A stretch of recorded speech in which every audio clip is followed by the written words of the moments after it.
Who are you going to call? It's the Ghostbusters. Oh, wait, wrong film. Sorry. Never mind. Just cut. Right, delete. Going home. Bye.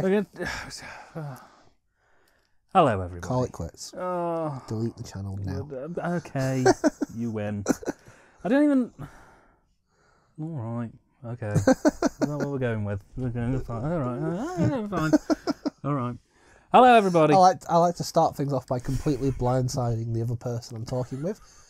I find that's a good start to proceedings, and then it gets better from there.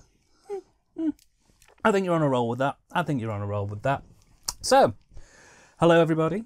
Welcome to the Comedy Dining Experience, place of merriment and fun to be had by all. Today we're doing something a little bit different. We're doing the start of something quite wonderful. Or at least we're hoping to be something quite wonderful. And I want you to come with us on this journey, as I think it will be very beneficial to all involved. Ben, would you like to explain what we're doing today? That was a very beautiful intro. Thank you. Well, we're watching Dr. No. We've just eaten Toasties, and now we're watching Dr. No. I have a ginger tea, and we also have some lemon muffins if the mood takes I remember us. what you said about the Comedy Dining Experience, and I've had a change of heart. I've decided it is important to talk about food, which is what we'll mainly be doing. Thank you very much. Whenever Bond eats in this, we have to eat too. I've got magic stars. We have to eat what he's eating. Oh no, I don't have magic stars. I ate them all. Never mind. You've eaten all your magic I stars. made myself. I actually made myself sad then, realising that I didn't have magic stars left. I was like a 10-year-old. Oh no, they're all gone. And I want more chocolate for my fat face. But I thought we've established, Ben, we're both incredibly muscular, handsome men with long flowing hair, and it's Oh yes, if you think Bond gets the pussy in this, just wait until you see me. We've got nothing on us. Nothing on I've us. never said that before. No, I'll never say it again. there is a first time. Never say never again. Get it? Because that's a film. What am I talking about? Yeah, so Dr. No, it's the first one. We're watching all of the Bond films, or at least we're hoping to watch all of the Bond films. And we're starting at the beginning because that's arguably the best place to start. Dan has them all on VHS because he's a very troubled individual, and I have the nice shiny Blu-ray set. I think that VHS is the true way to experience these films. Sans, Skyfall, and Spectre, which came out separately. By the time we get to Spectre, we'll probably just be in tears. Not because it takes so long, but because Spectre is awful. But we'll get to that in about 4 years. Keep climbing. We keep climbing. Yeah. As a rather unusual move from our normal entries into the Comedy Dining Experience, we will, at the end of this commentary, give a rating for the film. This stems back to our days in university, when we did a massive marathon of Doctor Who episodes, and we watched all of them, and we rated them out of 10. And just be thankful that Dan didn't have a YouTube channel back then, because that would have made for some very bizarre listening, unupsetting listening. Yes, I mean, we still are haunted by some of the... Half the videos for a start would have been interrupted. What are you laughing at? I've just remembered what the sort of stuff we were talking about in those Doctor Who, because what we'd do is we would average about 16 episodes a night. We would sit and we would just, wrapped in blankets, slowly drink and watch Doctor Who. I just noticed you just lost the plot in the corner of my eye. Yeah. I was like, what are you remembering? It's just the mental image of us just sat in this, because basically when we were in university we lived in what could probably best be described as a hovel. It looked like a bombed out house from Threads. It wasn't bad. Yeah, it was all right. Fucking got freezing in this winter though. Yeah. The heating never works properly. No. It works all right for you in your presidential suite of a bedroom. Well, I was going to say, if I remember, Viva El Presidente. If I remember rightly, though, you slept on the sofa through the majority of the third year, didn't you? Because it was cooler downstairs than it was in your room. The sofa was comfier than my bed. Yeah. Which should tell you all you need to know. Yeah, but I preferred it. Yeah. I had TV there. I had my laptop. It was comfy. I had my box that plays music and porn, aka my computer. So I was set. And you had the record player as well, which was good. I had the turntable, which I couldn't fit in my bedroom. So it was fucking tiny. So what we would do is we would sit wrapped in blankets, slowly drinking and watching classic Doctor Who until the sun came up most nights. And it would slowly devolve into the ramblings of two crazy people. You know, if you recorded them back then, half the recordings would have been interrupted by the walkings in of of a Cockney man going, "What are you watching?" Yeah. Oh, Doctor Who, great. Yes. Oh, well, that was one of the highlights of those things occasionally, is once we'd gotten to a stir-crazy state, we'd have our Cockney roommate wander in, wonder what we were doing, and then cook something and leave. And he'd occasionally sit and watch a bit, and he'd just go, "This is really weird, I'm not watching this anymore." And then he'd leave. He was into it for a bit. He watched the Daleks with us. I remember him watching the Sensorites with us. I don't know why you watched the Sensorites. You mean the most boring one? Yeah. In that first season. Yeah. He watched the Reign of Terror with us, which was really odd because the Reign of Terror is like half of it's animated because of it's missing. So I always think that'd be really weird for someone who. I remember our other flatmate watched Carnival of Monsters with us. Yeah, I remember that. He was a little bit of a stoner. Which is the best Pertwee stories, the best Pertwee episodes. Yeah. What my favourite memory, I had two. My favourite one was when we finally got around to the John Pertwee era, because that was hilarious. We just the amount of jokes that we came up with, the in-jokes that we came up with during that time were ridiculous. That... He's so pleased with himself, viewers. I know, He's it's so pleased with himself. The thing is, those memories are mine, not yours. We're so he thinks we're great, but we're not. We're the best. We are so good at telly. We're just two guys and we're having a good time. I do equally remember my favourite. Having a good time. We're just two guys and. I do. Was it you? I know I'm veering off topic, but was it you who showed me that? I think it might have been that Lonely Island video. Oh no! No. It must have been you. Someone did. I didn't really get into the Lonely Island for a very long time. It's called Just Two Guys. Have you ever seen it? No, I don't think I have. I'll show it you afterwards. Okay, fantastic. Now, the only other one I can remember is you sampled some fine herbs one night, and then we watched The Romans, and you literally laughed from minute one of episode Dan, 1. I don't do illegal drugs. Well, how dare you implicate that? I never mentioned drugs. I said some fine herbs. How dare you implicate me? I've now got the police going to be coming to my door now. Thank you. I'm talking about herbs. I was talking about oregano. What are you talking about? Are you the chap who smoked some weed in uni and watched The Romans? It was the special edition. I had no choice. What? Oddly? You're coming with us, son. That's too oddly specific for this country. Get in the back of the van. He smoked a few joints back in 2012.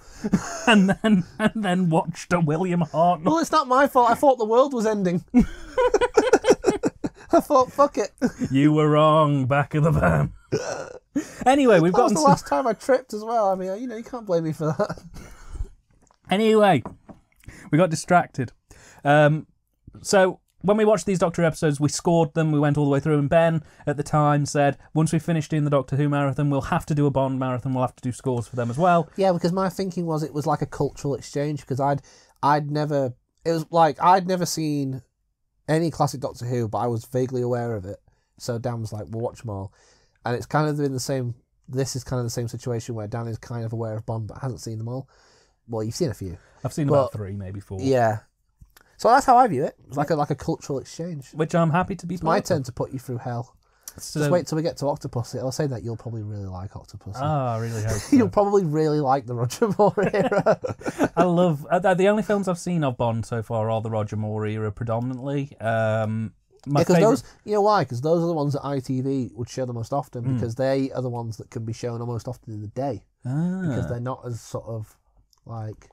They're not as dark or intense as the other ones are. Like the Pierce Brosnan ones, you can only show at like evening, nightish. Yeah. Roger Moore ones, you can stick on at like 1 in the afternoon. Oh, right. Because they're usually pretty light fare. Pretty smooth. Yeah. And my favourite one I've seen of all of them so far is The Man with the Golden Gun. Well, you've got a few films yet. I've got a few films to go, so I'm hoping I'll find. I'm hoping I'll find a new favourite. But Man with the Golden Gun was the one I've seen that I've enjoyed the most, and that's purely for a mixture of the sheriff in the film and also Christopher Lee, who both are amazing. But we've got to start. But before all that, I'm going to take you back to 1962. I can't remember the date. I want to say October when it came out. Who cares? The world changed for it. I'll put on my Patrick McGee voice. Patrick McGee from the Avengers narrates all the documentaries on the Blu-ray, so I will talk like him. Oh, very nice. It was 1962. Britain was in the middle of the swinging 60s. And the Beatles had taken the world by storm. It was time for a new force in cinema to shackle the gates. Fair gear. Anyway, we start with Dr. No. We've queued it up to Bond's not a Beatles fan, by the way. Just wait till you get to Goldfinger. Oh, no. There's a line in it where he says something and then he follows it up by saying, "That's as bad as listening to the Beatles without earmuffs." Ooh. Throwing shade. Throwing shade John Lennon at would have those long-haired layabouts. They don't do any drugs. That's the important thing to bear in mind. They're clean living guys. Bond doesn't do any drugs. He does everything else and everyone else. Well, yes. Especially if they're a lovely female.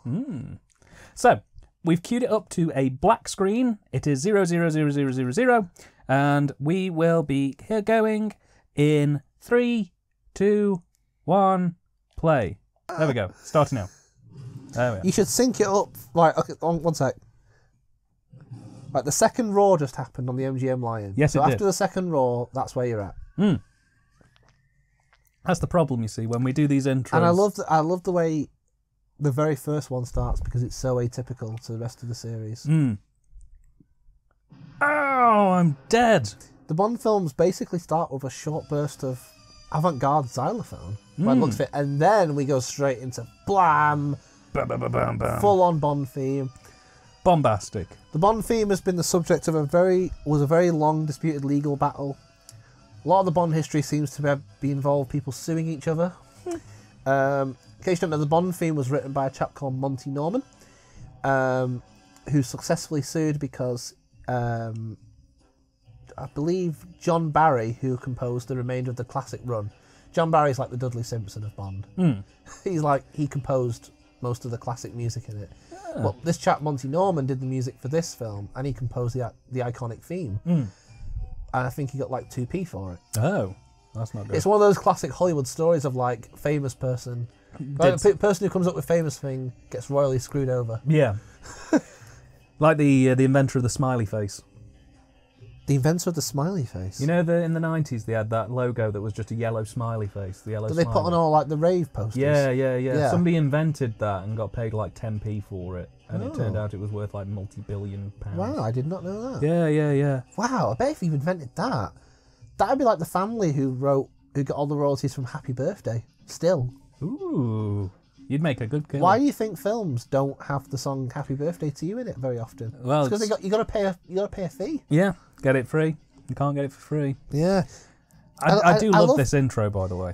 Because compared to the other, Maurice Binder, whose name just flashed up, did pretty much all the title sequences up to License to Kill, and I like this one because the reason I like this first one is because a lot of the sort of standard tropes that you'll see are present, but they're not sort of established yet. They're not considered to be staples. Yeah. So that's why this film has such a bizarre beginning. Well, it's bizarre if there's Monty Norman, yeah.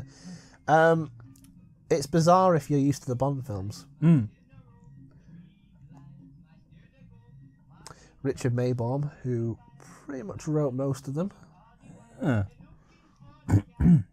Albert R. Broccoli, whose family, by the way, had something to do with the discovery of broccoli. That is a true fact. That is a true fact. Directed by Terence Dicks. Terence Young, who was a bit of a cheeky chappy. This looks so much cleaner than the VHS version. When you watched this the other week, did you just watch it on your VHS? I did. I loaded up my Ferguson Video Star. This was taken from an original negative. Look how nice it looks. It's crisp. Yeah.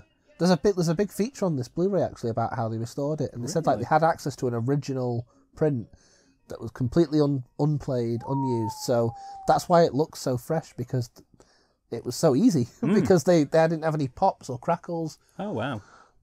So what was the most difficult one for them to restore? I don't think any of them were difficult as such, because these films are kind of, they've not exactly been out of circulation. They're on TV all the time. They've had regular video releases, DVD, Blu-ray.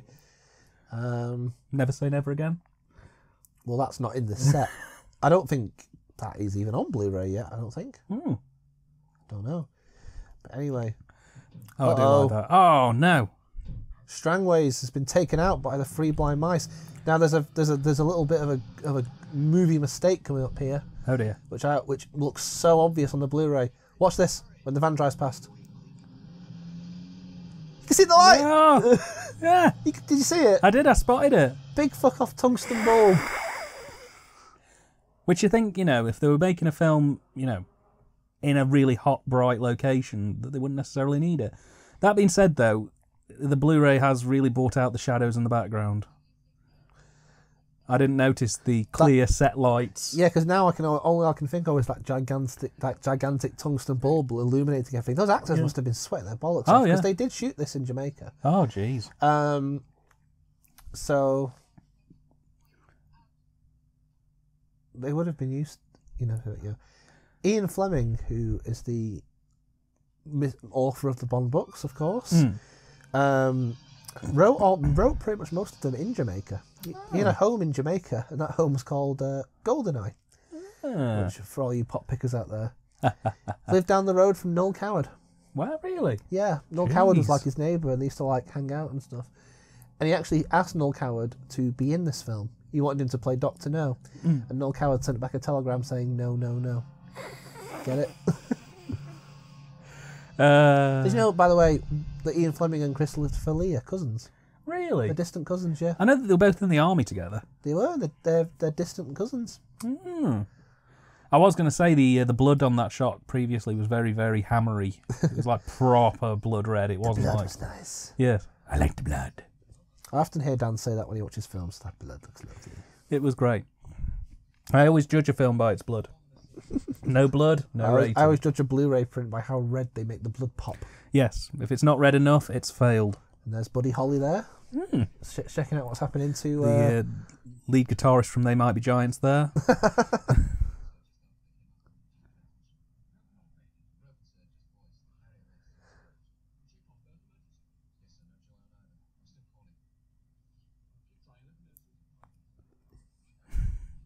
We need to get our best ace agent on the case, our classic sex pest misogynist dinosaur. Summon the philanderer. Summon the philanderer. T-shirts will be available in the TYTD shop next month. Le Cirque Club. Also referenced in A Hard Day's Night 2 years later. Excellent.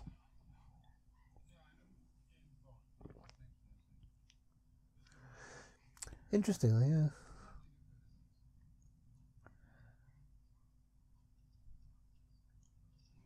This is the kind of casino I feel like only exists in Bond films. Yeah, it's got a level of decadence about it that... Everyone looks nice. They've all got suits on. All very well dressed. Yeah. Oh my word, that lady's showing her shoulders.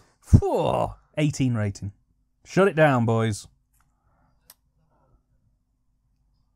This is one of those things that's like... It's hard to watch this objectively because it's always in those 100 greatest movie moments. It's the way they introduce Bond, where we see his arms and then we see the back of his head, and then they'll do the classic sort of cut to him in a moment.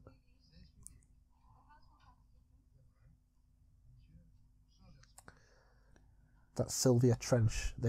Originally she was going to be like a recurring character. Oh, right. She was going to be like a girlfriend who he always abandoned to go off and bonk other women. Go and get Honey Rider. In foreign locales. Wow. Well, I mean, that's very gender sensitive, I suppose. He said the thing. There you go. Hey. Can't argue with that. The game's afoot. You mentioned just then how sexist that seems. You're going to have to get used to that. When you're a Bond fan, you learn to distance your left and right brain. Right. Quite often. What I mean is you learn to sort of disengage yourself from 2019 politically correct self. I remember when I was doing the test run through for this, there were quite a few moments where I kind of sat there and went, oh, okay. Which I'm sure oh God, wait till we get to Jamaica. Jesus. Wait till you get to Goldfinger. Wait until you get to Live and Let Die. Well, that's a whole other kettle of fish. Yeah, she was. They wanted her. The original idea was she was going to be in all of them, and she does turn up in the next film, but then she fucks off promptly. That being said, would they have recast her like they do the Bonds each time? I don't know. I think they just thought. Would they just have her getting older and older until like Daniel Craig was having to? I think they just thought, oh, it's too naff a running joke. Yeah. Well, they just couldn't be arsed doing it all the time. And plus, Bond's not always in England when he gets called on missions, so it wouldn't make sense to have her just pop up. Now, there was one question, actually, and I suppose it's coming up in a bit, but I'm going to preempt it because I know what happens in this film. So there's a bit coming up where he has to hand his current gun over and gets given a new gun. Yeah. Because it's not regulation. That's right, yeah. Is it because the novels were filmed out of order that that's a thing, or is it just a case of that was something they thought they'd put in the film because? The way I always saw it, they've never really spoke about that, but the way I always saw it, the novels were filmed out of order. So Doctor No, this is the first movie, but it was like the fifth book, or the sixth book. And he uses a Beretta, which he gives away to use a Walther in this.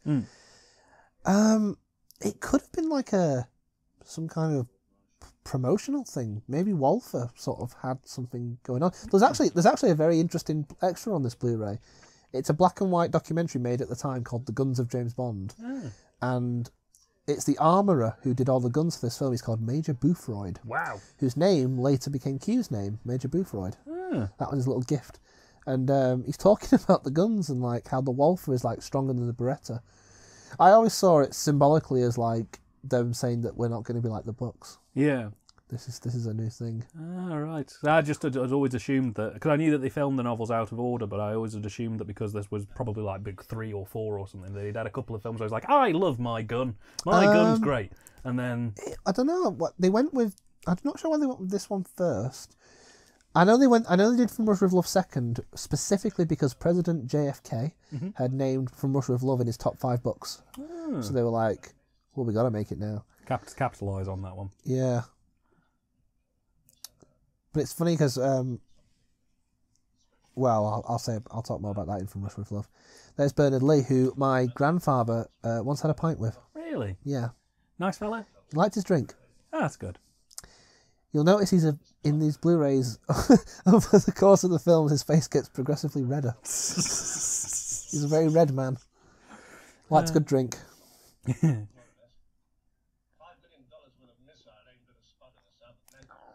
It's another trope that gets set up, the classic Bond. 2 of our agents are dead. Go sort it out. Go, take a gun, shoot people, come home. Bonk some women, shoot some foreigners, come home. Don't bring the women with you. Don't, for the love of God, don't bring the women with you. Make sure you forget about them completely by the next film. Mission. Make it look like an accident, 007.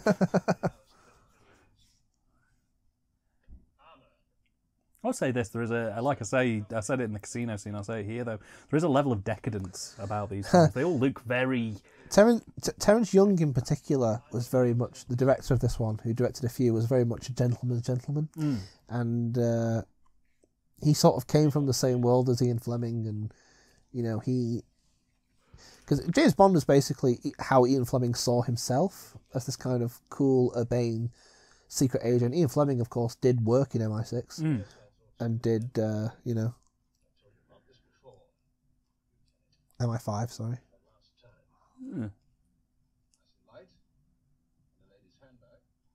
Ooh, shade.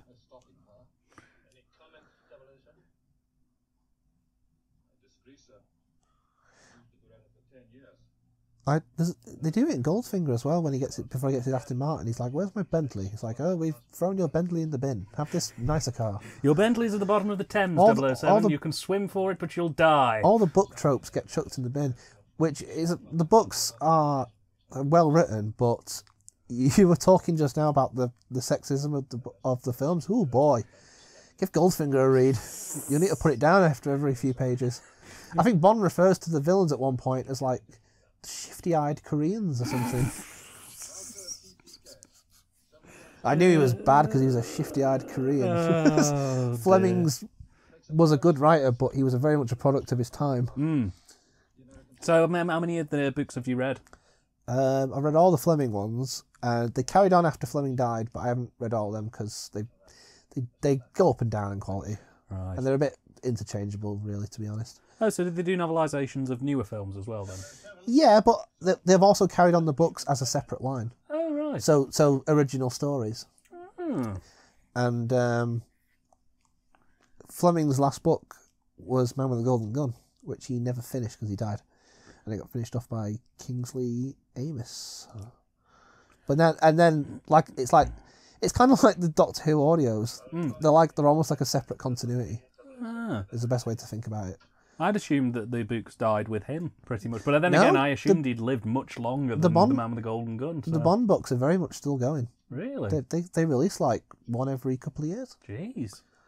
At a much faster rate than the films. I never hear of them. That's because no one's asked about them. It's the films that people want, isn't it? Well, yeah, but you'd think maybe, they'd And continue plus- the tradition of going through the novels and going, well, that one was pretty good about 3 or 4 years ago, we'll take that one and turn it into a film kind of thing, It's just no, they don't really go back. They don't go to any non-Fleming books for like inspiration. Any plot points from books in Bond films are always derived directly from Fleming.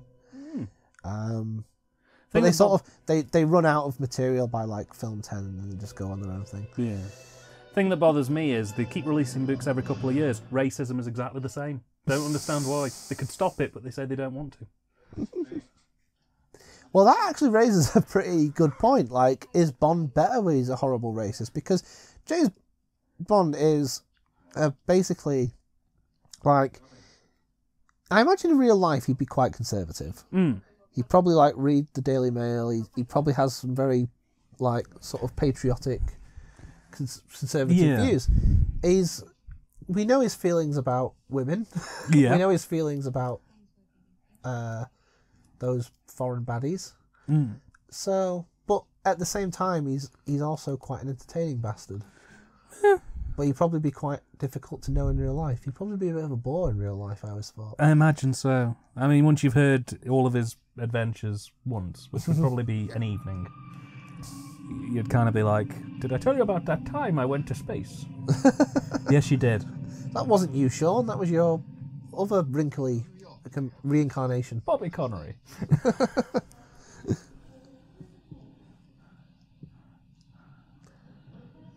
Early John Pertwee appearance there. That's our first vision of Felix Leiter, who had a different actor in every single time he appeared. Oh, wow. He regenerates more often than Bond. He's also a Time Lord. I hope you like the Bond theme because it gets played in this about 20 times. Yeah, that was another thing. They really wanted to get their mileage out of that theme, which it is. The Bond theme is great, but it'd be like if you're watching like a Hartnell Doctor Who and they played doo, doo, doo in every scene. Yeah, which the new series practically does, right, viewers? Almost. Drop my luggage off at the hotel on the way. Hang on a minute, will you? I want to check my reservation. Well, I can do that. No. Just take care of the bags. Do as you're told. Surf. Yeah, the guy playing Felix Leiter called Jack Lord, and apparently he wanted equal billing with Connery. Really? So they binned him. Yeah, fair enough. The next film. Fair enough. I don't blame him. Government House? Principal Secretary, please. And let's not forget, readers, that from day one, scene one, Sean Connery is wearing a wig. Is that wig? Yep. Universal Exports. Bald as a bastard. Wow. From day one, episode 1, my name is Bond James Bond, wig. See, I've never been any good at spotting wigs. Unless they're like comically bad, like. Toupee. Wow. Quite right.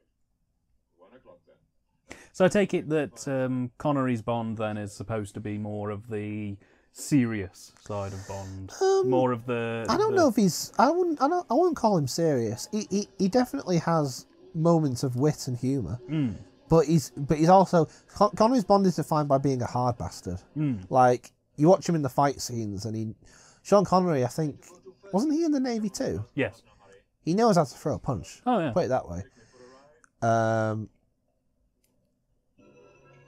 He was also a milkman, I believe. I did a primary school report on Sean Connery. That's how I know all this. Ah, He was a milkman. I can picture him as a milkman. 1 bottle or 2. I really can. That could be something he says to a femme fatale. Would you like some orange juice? You're going to hear plenty of bad Sean Connery impressions over the next, 6 films. Mainly from you. Mainly from me. I told you I wasn't in a hurry. Sorry, sir, but I think there's some fella trying to follow us. You know what's weird, right? Bond's This- wearing a hat. Bond is wearing a hat, but and he you know what? If anyone can pull it off, it's Sean Connery could. But Do you reckon he kept the toupee on whilst he was wearing the hat, or do you reckon he just thought, oh, bollocks? do you reckon he's bald underneath the hat? Yeah. I hope so.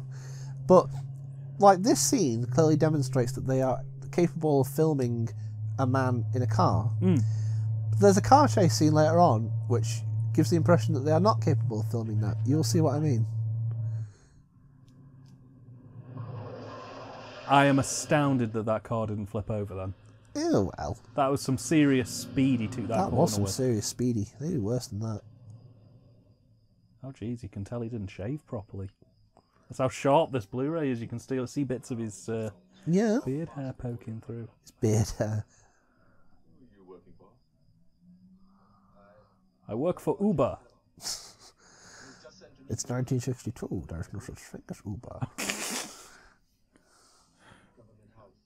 Drat, you foiled me. I told you he's a Time Lord. He knows all this stuff. How else to explain the fact that he turns into Tim Dalton? So who does Connery regenerate into next? George Lazenby. And then he regenerates back into Sean Connery Oh, yeah.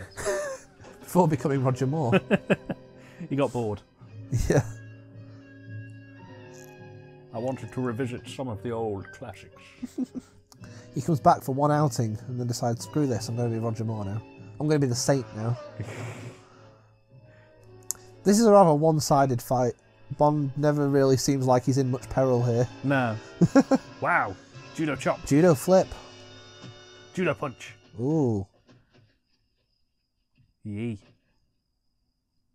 The fun fact about this is that because they were in Jamaica at a time when racism was very prominent, all the punches you see to any of the foreigners were real.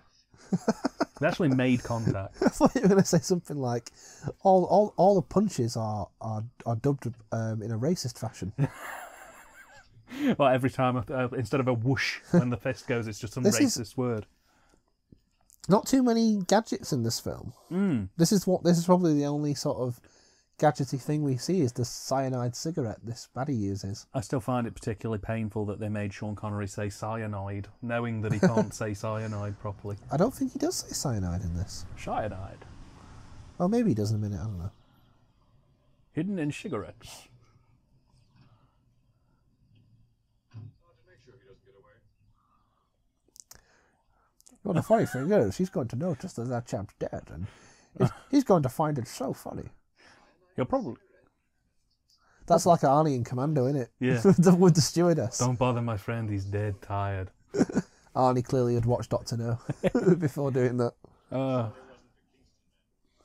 All the sets in this are enormous, thanks to Mr. Ken Adam, who... Mr. Film Design Man, who also designed the War Room in Doctor Strangelove, Really? alongside many other iconic sets. Noted for making everything enormous. He's Mr. Giant. Yes. Wow. Did he work on Honey, I Shrunk the Kids? Yeah. No, he didn't really. Oh. Old general, ex-Indian army, been here for ages. Well, we'll start with those. I don't think that man said that. I- On the, I'm going to take a rain check on that. I'm going to take a rain check. that's a good thing about the Connery films as well. Spot how many times an actor is clearly not saying the things he's saying. Like, did you know that nearly every Bond girl in the early films was dubbed by the same actress? Really? Yep. Jeez. Go on in. No, this won't do at all. He does some proper detecting in this film. Hmm. He does, something which he doesn't really tend to do again for a secret agent franchise. He doesn't do a lot of secret agenting. No, I've noticed that the later films do tend to be a bit more, turns up in room, tries to do something a little bit spy, gets caught. Baddie smashes through the window. Yeah. They have a fight. Bond makes some quip. Sexy lady. Not a turns time up. to lose one's head. Yeah. I think he got the point. That is actually a thing he says Really? in Thunderball. Oh, jeez. Strap in, ladies and gents. But like he's actually like being a detective, He's looking at letters and looking trying at to read letters, through but rooms. trying to like make connections. Oh, it's a still from that film, George. Oh, there was a frame jump then. Did you notice that? Yeah. That was an artistic moment by Terence Young. He was trying to symbolise the connection. No, he wasn't. Did they just do 2 takes and cut them together? Or They just hoped no one would notice. Oh no. You'll see a lot of like, you know, when like in these old films when he'll punch someone and there'll be a cut between the punch and the impact. So it'll be like, boom. You'll see that a lot. I love the idea of a film doing that, where it's a fight scene, but every punch that's thrown, there's always a second delay, and then it jump cuts, and they go flying across the room. I like to picture when they actually called cut, and the guy had to like stand like that Yeah.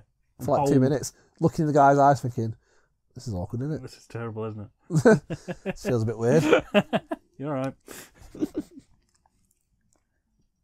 Well, just got to feed my briefcase. There you go, little buddy. He's putting like powder on it in case someone goes on it and he can get the fingerprints. He's feeding the briefcase. Eat up, little buddy. You got adventures to go on. Someday you'll be a suitcase. Got to grow big and strong. I like this thing he does with the hair. It's actually quite clever. You know, when I was little, I used to do that just to sort of like because I wanted to be James Bond. The terrifying thing, though, is if it was split and there was nobody else in the house and you came back, what would you do? That's why he did that. Yeah. So he can make sure no one. I know, I was talking with your specific example that you used to do. I'd get my wall for PPK and shit would go down. Turns My into- 9-year-old self. Turns into an R-rated Home Alone. My 9-year-old self would turn corners. Oh, well, never mind. Never will. I'm clearly not the villain. She's dead, but she was also fit. Yes. Took photos with her and everything. Both alive and dead. Personally, I never heard him talk about anything but big game fishing and bridge. Fishing was the latest craze. He got the bag about 3 weeks ago and he's been out practically every day.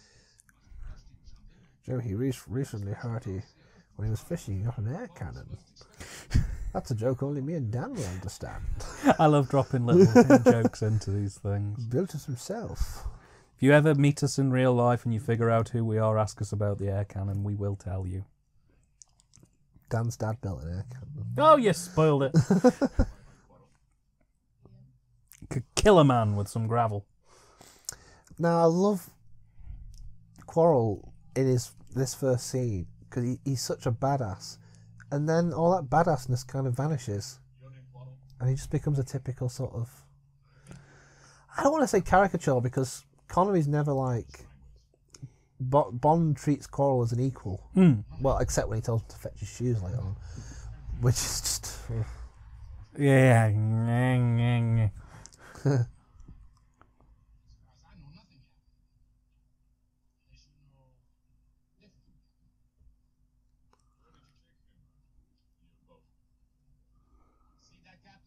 No.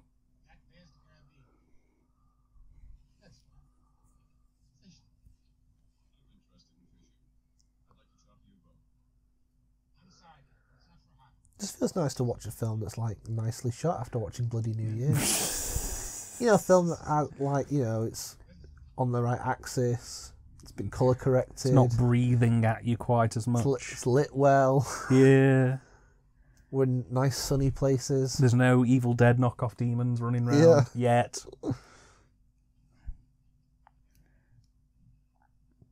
So Ben, when does Cry No More start playing?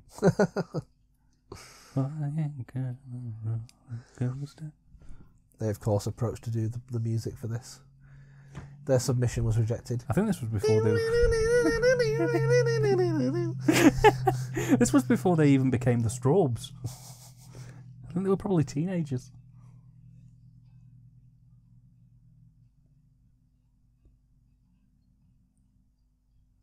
that little song that's playing gets heard a few times. Mm. There's a version on the soundtrack where Sean Connery and Ursula Andress singing it.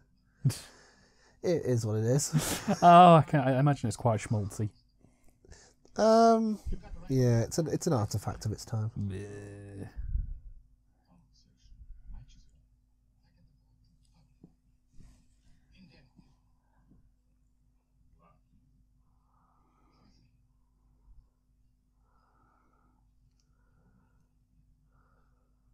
Hey man, you see me get a bit of privacy. Nothing but moral, nothing but. That bartender's called Puss Fella. How do you reckon he got that name? Because he really likes cats, that's why I don't. Ah, What were you thinking? I was thinking he really liked spots. I was thinking he really likes to shag women. Really? You really don't want to do that. One shouldn't be surprised. I'm sure he gets a knife pulled on him in the back of pubs all the time. Mm. I'll never forget that time in Glasgow. I need your clothes, your boots, and your motorcycle.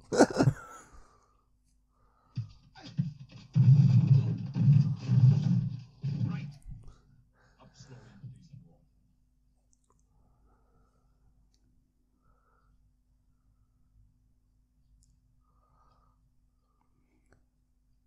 Hold it. Womp womp. Oh. The baddies are here, or are they the baddies? Ah. I think he's wearing ladies' glasses. They're not ladies' glasses. They look like ladies' They're sunglasses. CIA standard glasses. They look like ladies' sunglasses. Is that the standard in the CIA? Yeah, Is that the kind of thing they're teaching our recruits? that's the kind of... It's just a kind of warped mindset we're dealing with. It is 1962, Ben. Homophobia is perfectly acceptable now. Wait till you get to Diamonds Are Forever. Oh, jeez. How come every time I say something horrible, you go, yeah, we'll wait until this film? Yeah, because this one isn't really like as bad. Apart from all the villains being conspicuously Asian. Yeah. And that was another point I noticed. They do yellow face as well at some point. Yeah, Which isn't good. It isn't good. but Doctor Who fans can't really have a say in the fact that, I mean, we can watch the Talons of Wing Chang and go, yeah, this is a masterpiece. Yeah. I think the Celestial Toymaker was yellowed up as well. Yeah, but it was black and white, so no one knew. Why did they do it? Jump up. On the subject of Jamaican and I've never been to Jamaica. Caribbean singers. Yeah. Did you know that Harry Belafonte is still alive? No. But that's made me quite happy. Look at that guy. Oh wow, That he's guy. living life. Look, he's fucking eat off his tits, mate. Sorted. He's not from Jamaica. He's actually from Glasgow. Yeah, came up with Connery. You all right, in? He comes up to Bond. Oh. You having a good night, eh? Oh, buzzing. You having Great. you having a good night, eh? Oh, that sounds amazing. You having a good night, him? You're doing alright. You're right though. Are you alright? Fucking love this, man. It's great though. No, I'm Harry fucking icky off my head, man. Belafonte. I think he was either born 1921 or 1928. Still alive. I Fucking hell. don't know how. You can't have long left. Well, I only found it out by chance because I think he's. There we are. Fucking icky, man. that. Whoa, yeah, he's living Fucking life. icky, man. I don't know what he's on, but I want it. Fucking shooting, man. Oh, mate. I like to think they play this song all night. It's just the same song. Yeah, it just runs. Look at this. Look at this when she sits down. Sits down. Oh, look, she's sat down again. Oh wow, double seat. She's so evil, she can sit down twice. Wow. This is a scene that wouldn't happen today because she could just snap away on her phone. Mm. She wouldn't have an enormous bulb indicating it. Just use Google Night Mode. Hey Google, spy on James Bond. James Bond is spelled James. I said spy on him, not spell it, you dozy cow. Come here sometime. She being a nuisance to you? Huh? Want for me to get rid of her? No, just in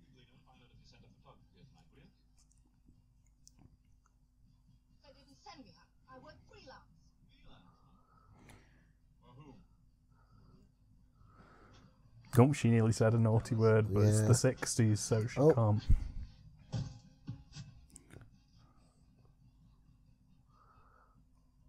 Whoa! That was quite hard, wasn't it? I love that he says that with such eagerness. Yeah. I want to break her arm. Tell me to do it. Tell me to do it. Tell me to do it. Tell me to do it. Go Do on. it. Come on. Let me happen. Let it happen. Considering he just got glassed. Yeah, Quarrel's a hard bastard. But yet later on, they turn him into a complete wuss. He's like, there's a dragon on the island. Ghost. Considering he pulls a knife on Bond and then he doesn't phase after getting a bulb shoved in his face. Look, you were talking about Crab Tree. What's so special about it? Why can't we go over? Because I've never been glassed before, but I imagine it quite hurts. I would say so. They found nothing but a bauxite mine. Low scan CH radar set. The CIA didn't find shit, but a drunk alcoholic Scottish man. On it. He'll get it sorted. Just give me 3 days and a pack of Heineken. Fucking sort it, man. Found it, mate. I'm fucking ickied off my head, man. Bond, where are you? Bond, I'm upside down in a toilet. Leave me alone. Hey, Quarrel. You having a good night, eh?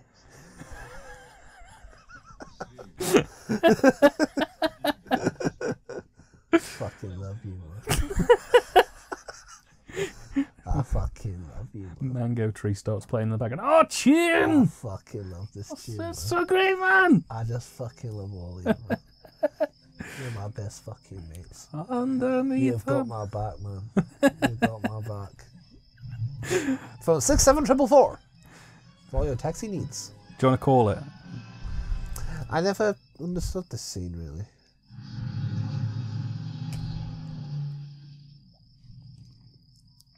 That was just Bond escaping via sheer luck. Yeah, a car drove past and spooked him.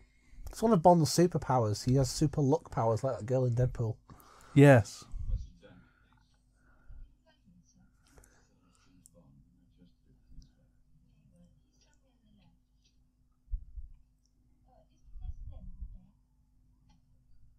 Hello, I'm Professor Dent. Hello, I'll be your villain of the film. Like this scene where he's trying to get information, Professor Dent does everything in his power to look as shifty and villainous as possible. He's not the best at hiding stuff. No. Whatever are you talking about? I didn't murder Strangways at 2:30 a.m. precisely with my Beretta with a silencer. Diamond mines? I've never heard of any diamond mines. I don't even know what diamonds are. What are diamonds? What is a diamond? What is a diamond really? I don't mean that in a philosophical sense. I mean literally, what is a diamond? Like, what the fuck is a diamond? What do you do with them? I mean, I understand the basic elements, copper, bread, jam. But diamonds? He looks a bit like a cross between Michael Palin and Steve Buscemi. He does a Columbo here. Oh, Oh. one more thing. Before I go, did you steal the diamonds? Yes. I mean, no. No. Can I start again? Do I get another go? Oh, I'm sorry, you've got to go to jail now. Jamaican jail or British jail? British jail, of He's a course. bit of a, Okay. He's a little bit of a policeman in this film. I remember there's a line where they say something like, "You're going to arrest the doctor." No, I don't think that's right. We should just kill him. Let's just murder him. That's what I usually do.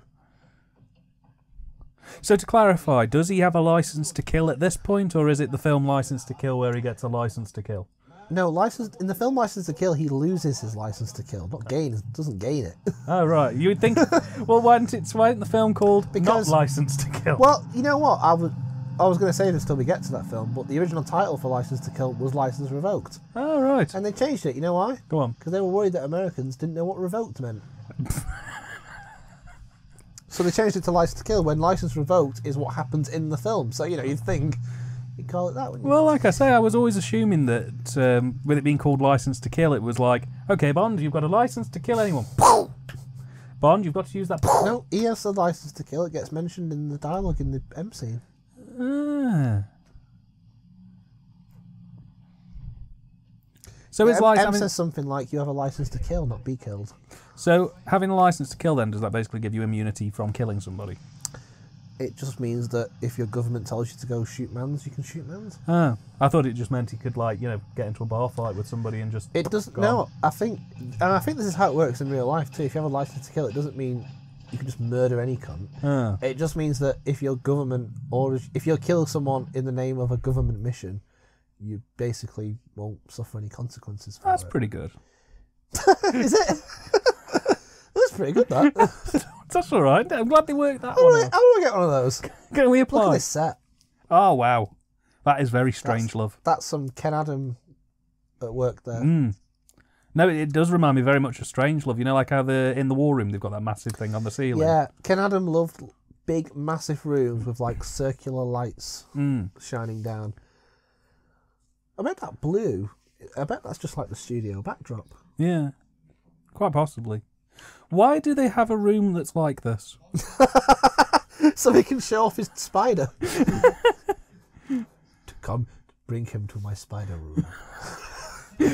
Which spider room, boss? Which one? You know the one.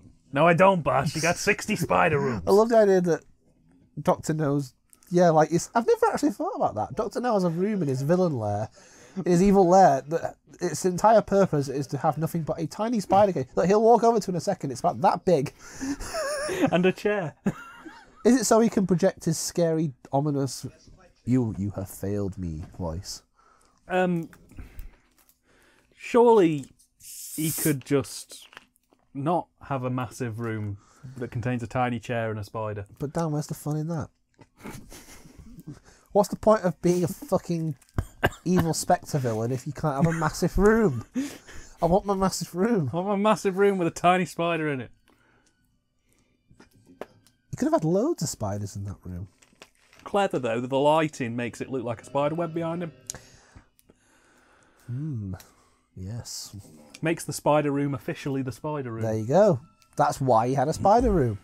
Because Dr. No loves allegories and symbolism. Okay, boss, we're building your secret underground lair. We've got all the rooms needed for a functional operation. Have you finished the spider room? The spider what? The spider room. I need my spider room. Boss, we haven't planned in a spider room. This is the first we've heard of it.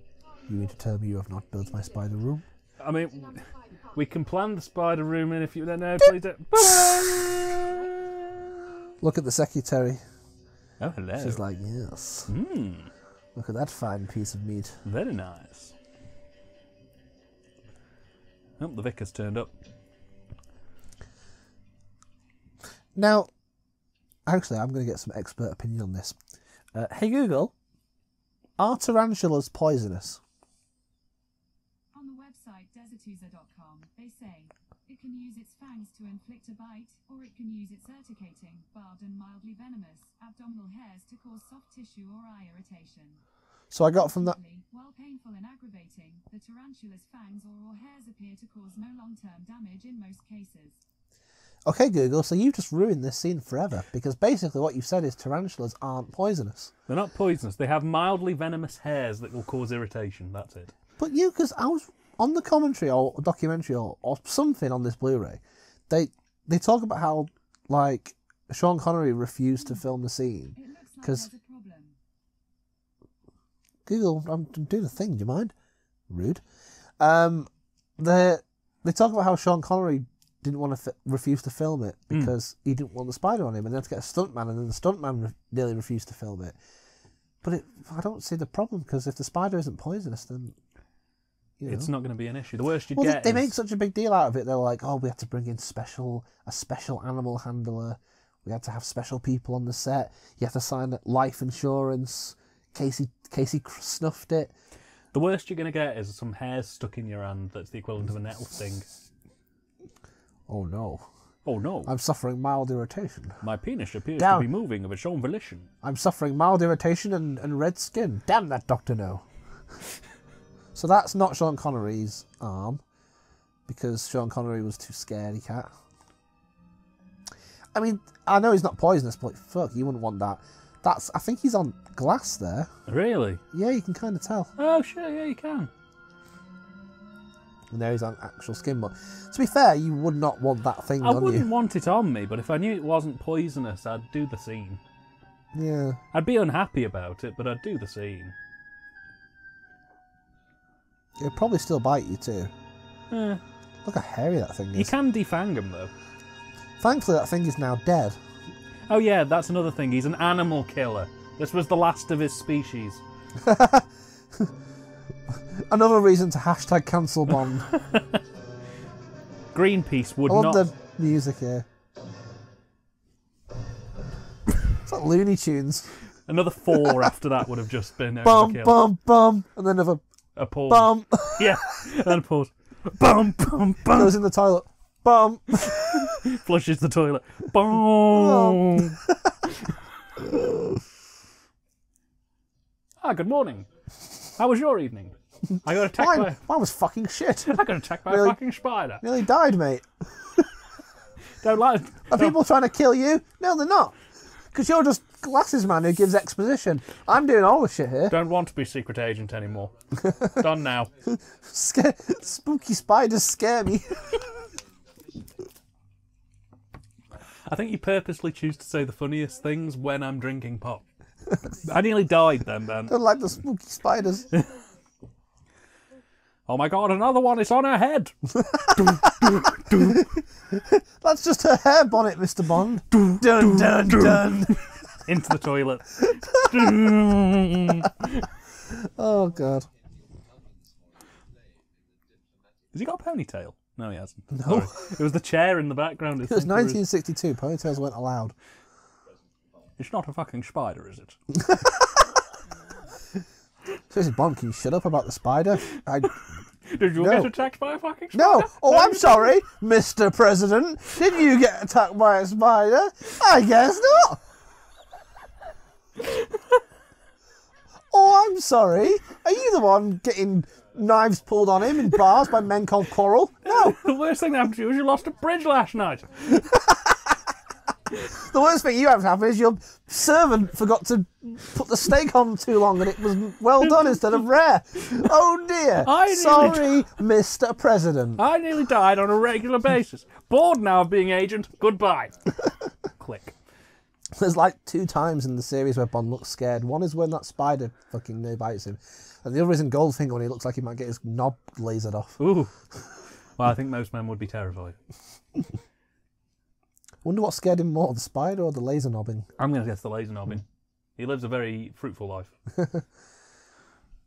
I mean, how's he going to bang Miss Taro there if he gets his laser knobbed off? Mm.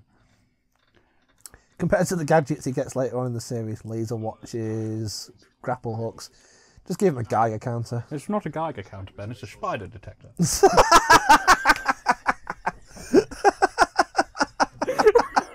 It's a spider detector. It's not going to happen again. It makes a noise when spiders in here. It goes, look out, look out. The louder it gets, the closer they are. The closer it gets to spider, it goes, bum, bum, bum, bum, bum. Plays a bit of John Barry-esque orchestral thumping. Depending on the size of the spider, it goes louder. Your wee Miss Money Spider will only get you a tiny result. Well, it's like this here, Captain. Commander Strangways, he doesn't take samples of all the islands. Suppose we start checking the nearest ones first. No. Grab Key's the one I'm interested in. I didn't take the commander there. We got away without trouble. It don't do for a man to tempt Providence too often. You see, there's a dragon. What? A dragon, maybe, but is he a spider? They're I don't think worse. so. How big is your dragon? I'd rather fight a dragon than a spider. I'll have you know the spider I saw yesterday was bigger than your dragon. I get my navigation directions from my nose, ears, from my instinct. I use a sat nav. Anyway, I'll be here about 7.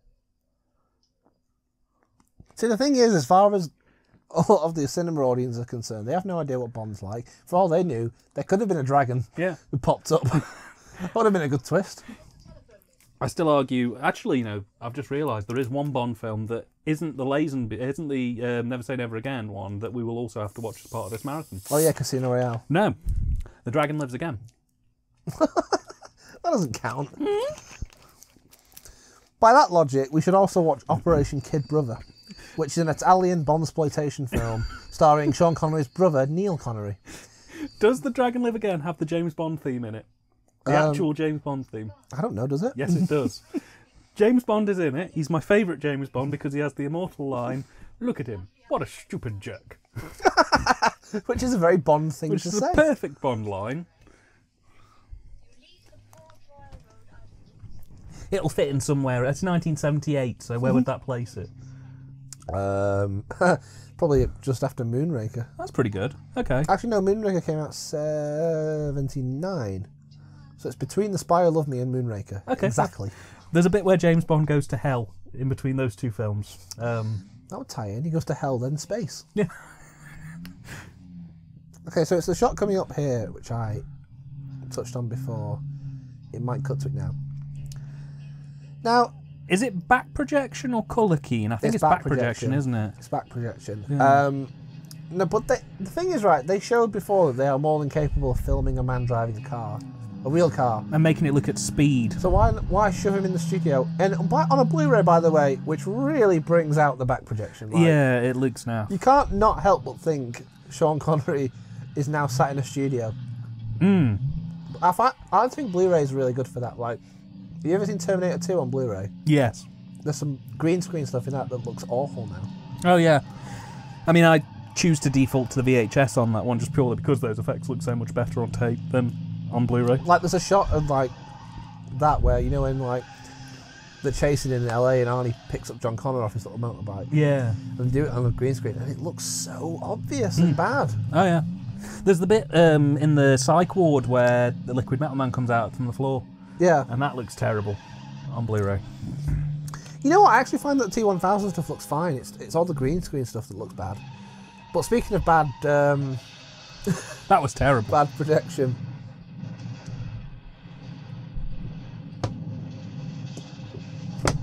Wow. I love how it blows up. That's like a Simpsons joke. I'll tell you why it blew up. You know the Simpsons when things would just blow up for no reason? That's what happened there.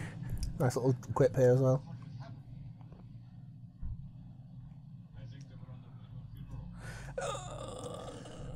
I just hope that the guy looked at him and went, "That's not funny, man. A man just died. 4 people just died. Show some respect. I don't have You to listen to you. sensitive prick." And Bond just walked all the way to Sexy Lady's house. Hey, if the booty call, the booty call. Oh, wait, no, he didn't. He drove. I don't know why I thought he walked. I still stand by that. Oh. You can see her ankles and everything. Her ankles? What? Dan, this is 1962. That's not allowed. I know. You'd be arrested for this. Get the MPAA on the phone. I'll do it. Do you want to do it or me?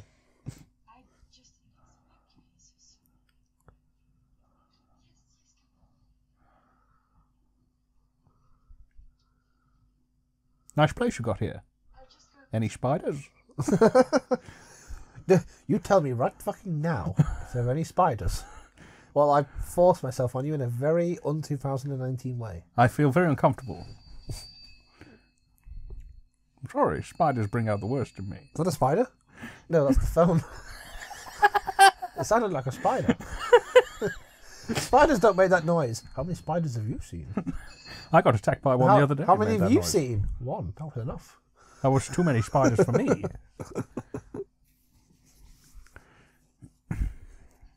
He's having passionate love with her later on in the middle. He's just like, so you're sure there's no spiders? You're positive. I haven't got my gun with me, so I'll have to hit them with you. I'll have to hit them with bomb, bomb, bomb.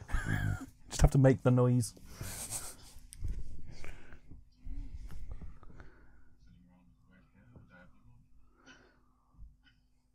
That's just a really uncomfortable thing to say. We're in Jamaica, James Bond. I'm not going to get pneumonia in 40 degrees Celsius weather with wet hair.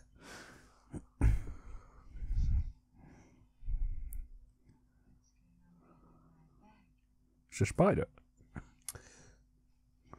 Bond, if anything, is a cheap date. He's like, I'm here now. I guess we just get to the boning. Yeah, why not? Why not? Just get to the boning. I've done everything right. I've turned up. I've been... I've done everything right. I turned up. Oh, I wish it was that simple. I've said all the right lines.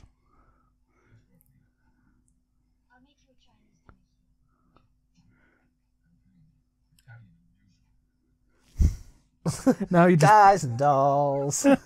I'll make you some Chinese food. No, I don't want that. I want Italian. James Bond, we're in Jamaica. We can't just get Italian food. I want Italian I'm food. sure that Jamaica has some Italian restaurants. In 1962? No, Bond's basically... He's basically saying he wants a takeaway. How does he know Italian takeaways in Jamaica? In 1962? I'm presuming he's been to Jamaica before. I just presume Bond's been everywhere in the world ever.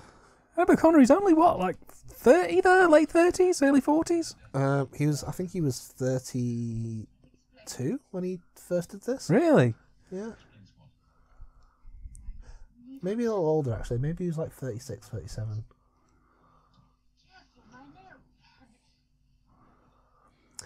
He's such a... I love that. He's such a bastard, isn't he? Checks his watch while he's snogging her. Jeez. Basically, he rang a taxi because he says he was ringing a taxi just because she wouldn't make him a Italian whatever. I want Italian food. You can't have Italian food. I'm going home.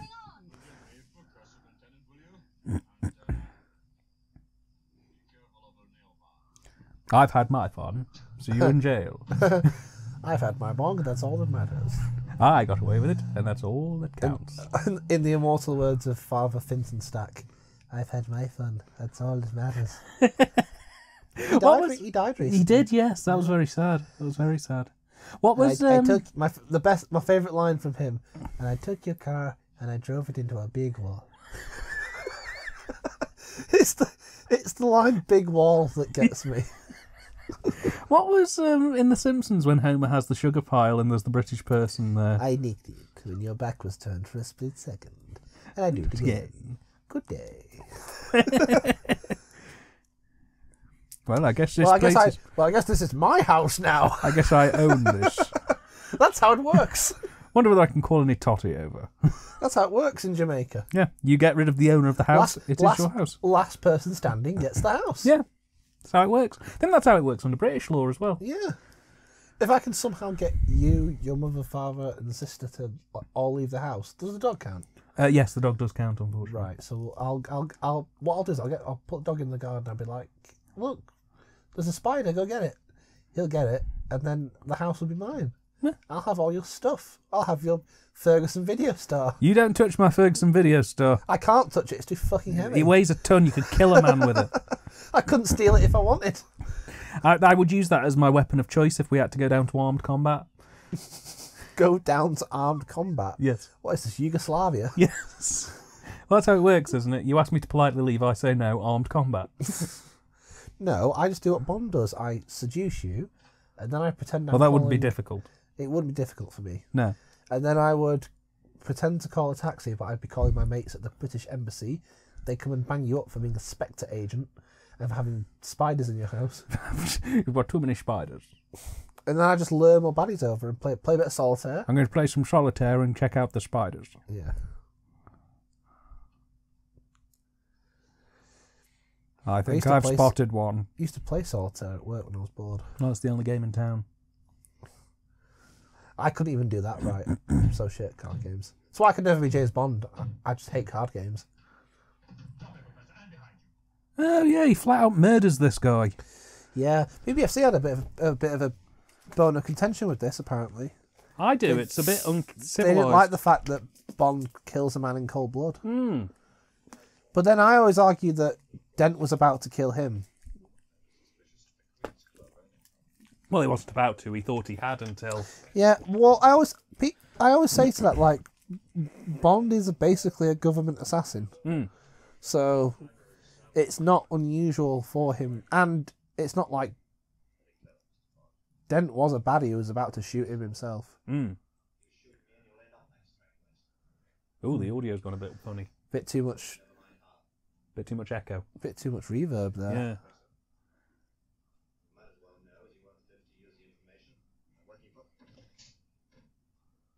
Oh dear, what a shame. Tell the spider I said hi. And to be fair, and yeah, I know it's a cold thing to do, shoot him in the back when he's already down, but that is a really cool line. That thing about that's a Smith & Wesson, you've had your six. Mm. Bang. Done. Is this day for night? It looks like a matte painting. it does look a bit day. It does look a bit day for nighty, doesn't it? Yeah. Looks like they shot it at like, or maybe they just shot it really early in the morning. Could be. Bottom part of where my belly used to be tells me different. For me, Crab Key's going to be a gentle relaxation. From what? Dames? No, for being a clay pigeon. You know what? That is day for night, isn't it? You can tell, Yeah. especially on the Blu-ray. I've seen enough terrible, terrible films to see Good Day. But I for bet Night. if you watch this on VHS, you would buy that it was nighttime. Yeah. Yeah, you can see because the clouds. Oh yeah. Yeah, they've just really lowered the. Come on, Quarrel, we're going to the Magic Hotel. Oh, great. Will Cry No More be there? Yes, boss, I think they will. Look out, Jippos. My Sean Connery sounds more like a 1940s like cop Yeah. than Sean Connery. It's moving very slowly into. Yeah, see? Yeah. Yeah. We're gonna get Spectre, see? Gonna fight him, see? Watch out for spiders, see? Yeah. But it's my head in the noose if anything gets unstuck. The Admiral say they can only wait 48 hours for that moonshot. We'll be back in 12. If not, then it's your beat. You better bring your Marines with you. That's an unfortunate stereotype there. Yeah. Quarrel guzzling down rum. That's not ideal. Not good. So, in your humble opinion, what is the most racist Bond film? Live and Let Die. Yeah, I was going to But say it- probably than that. But it's sort of like there's almost a tongue-in-cheekness to it, which almost invalidate. It almost sort of gets it off the hook because Live and Let Die is kind of not a parody of blaxploitation, but it's using blaxploitation elements and having a bit of fun with them. Same way Man with the Golden Gun sort of has fun with kung fu films Oh, yeah. because that's the history of Bond films in the 70s. They just saw what everyone else was doing and copied it. Oh look, Bruce Lee's popular. Let's do that. What's that weird meshing? Meshing. Like a strobing on the background. Those are trees, Dan. No. Like, on that background shot then, just before they rode into the island and it cut, Yeah. there was a shot of the two of them straight on. And then the sky, it was like there was a weird, like, lined meshing across it. Maybe a matte effect. Could that well be, didn't- I think it might be that mad. didn't process properly. There was some good use of, I say good use, some terrible use of back projection on the boat scenes just. But yeah, the 70s was like, oh, blaxploitation's popular, let's do this. Oh, Bruce Lee's popular, let's do this. Oh, Star Wars is popular, let's put him in space. Oh, great.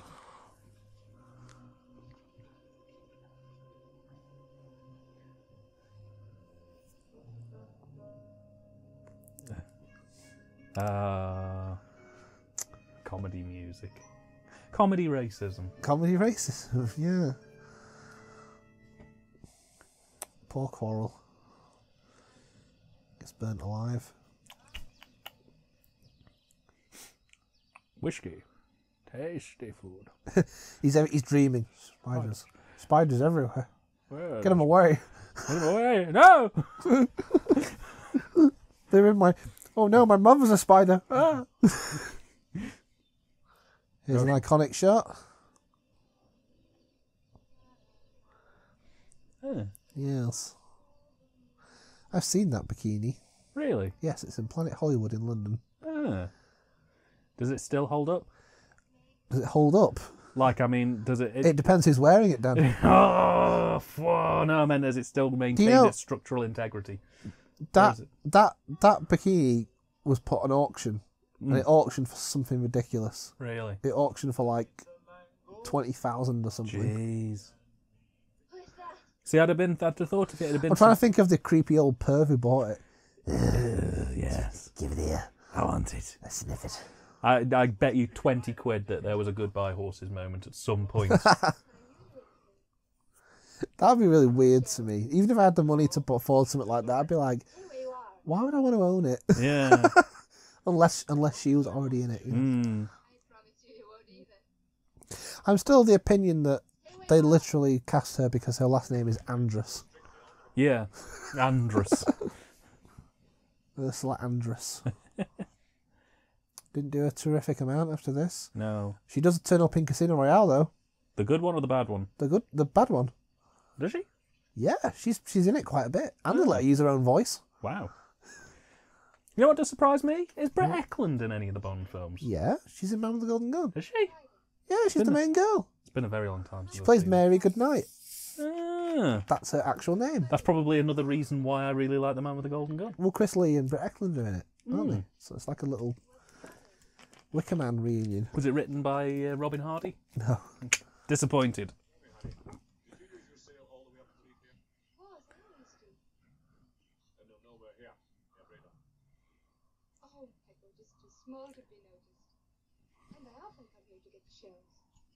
I see a couple of shells I fancy. Sean Connery and Ursula Andress definitely bonked. Yeah. Don't bother with those now. Well, don't bother. Are they valuable? This one is worth $50. They did. They had a bit of a Bit of a thing. yeah. A tat-tat-tat. Yes. Mm. Promise you won't tell anyone. I promise. Hey, come and take a look. That's all right. Don't listen to him, he's on about a dragon. I was like that little look from Coral. It's like there's baddies coming. Oh hello. So there's baddies coming. Ding dong. Take some cover. Come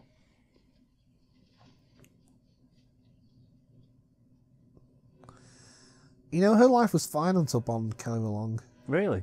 Well, you know, she was just Collecting collecting seashells by the seashore. shells, swimming around, and then blokes with guns come. All because Bond has a boat that can be picked up by a radar. It's because of my spider detector, isn't it? You think, this is bad, honey. The other night I was in bed and this spider came up. It's alright though, I hit him with my gun. I smashed him, and smashed him, and smashed him, and smashed him, and smashed him, and smashed him. Then I flushed him down the toilet. She's just like, can you shut up about the spiders for 2 minutes? No, I really can't. After I flushed him, I did a shit as well, and I flushed that too. I did a big poo. Out of my bomb. Instant humour, just say the word poo. Usually works for us. You won't last long. We don't really know we're here. It's alright, if you shoot at enough random sand dunes, you'll eventually hit something. You missed the grain of sand, hit the other. The thing is, though, those bullets wouldn't travel through that much sand even if they, like... No. They get nothing out of doing that. We'll be back. We'll be back with a dog. Oh, it's like Bond says, I think they're just trying to intimidate him. Is that a spider? Looks like a spider. No, Bond, that's a crab. Ah, a she spider. It's because we're in Crab Key. Ah, So there are crabs in Crab Key. Are there keys? ah, she spider. Cool. I'm going to fight him. Hit him with my gun. Smash him. Smash him. Smash him. There was something wrong about this place. That was a machine gun, not a dragon. Oh, there's a dragon here too. She's right. You've seen it. Yes, I have. No, honey, you're just playing the PlayStation 1 game Spyro the Dragon. You've just been playing Croc too much. Croc's not a dragon, Dan. He's a crocodile. Hence the name. Can you two please shut up? There's no such thing as a bloody dragon. The only thing that's real are spiders Spiders. and sea spiders. That's all that matters in life. Now, if you'll all be quiet, I need to check for spiders before we go through this forest. You ever see a mongoose dance or a scorpion with sunstroke sting itself to death? No, but I've seen some spiders. Have you ever seen a scorpion get so hot it stung itself to death? That. I don't know what you're supposed to take Oh. away from that. All right, love. It's not top trumps. It's not who's seen the most scorpions. And eat their own heads or whatever the fuck you're on about. I saw 3 spiders once. Don't exaggerate. Where are we going to bonk? I want Rambo. Soon, I hope. Hmm. You don't mind if Quarrel watches, do you? He's kind of into that thing. It's kind of his thing, you know. No. Would you like the toupee on or off? Too bad. That was really funny. Do you want the toupee on or off? Do you think he said that at any point? Do you think Sean Connery ever said that to anyone? I hope so. I really hope so.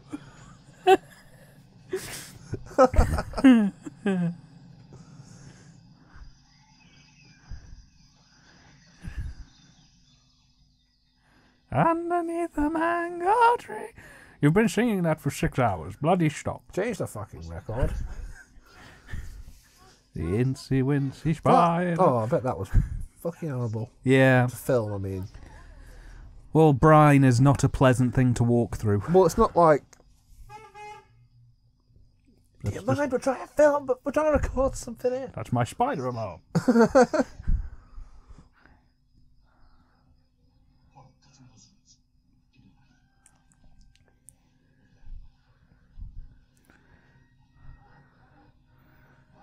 Joe, if you pee in the water, it gets rid of scorpions. And spiders. Bond, could you imagine of a world where spiders and scorpions bred together? It's a world. It'd be terrifying. It's a world I wouldn't want to be part of. I'd take my own life now if I were you. That's why I keep my cyanide. That's why I keep my cyanide fags. Just in case I see a scorpion spider and I know there's no way out. Is that a spider? No, Bond, it's a dog. Ah, a barking spider.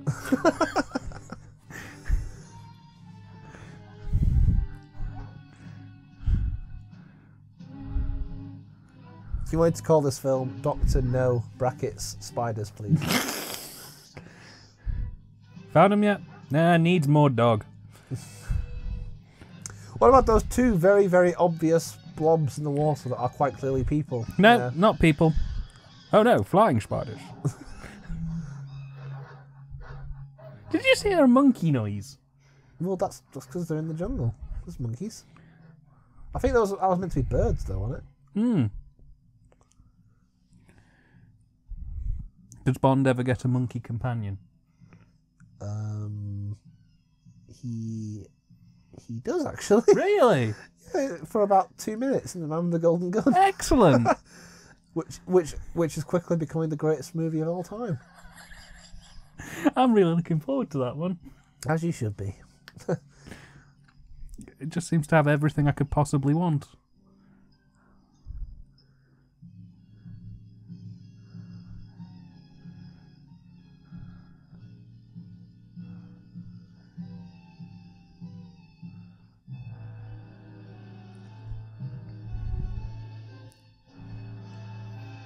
Is Oh, Bond basically murdering this man for no reason? it's all right. I drowned him. Because the guy hadn't seen him. Wow.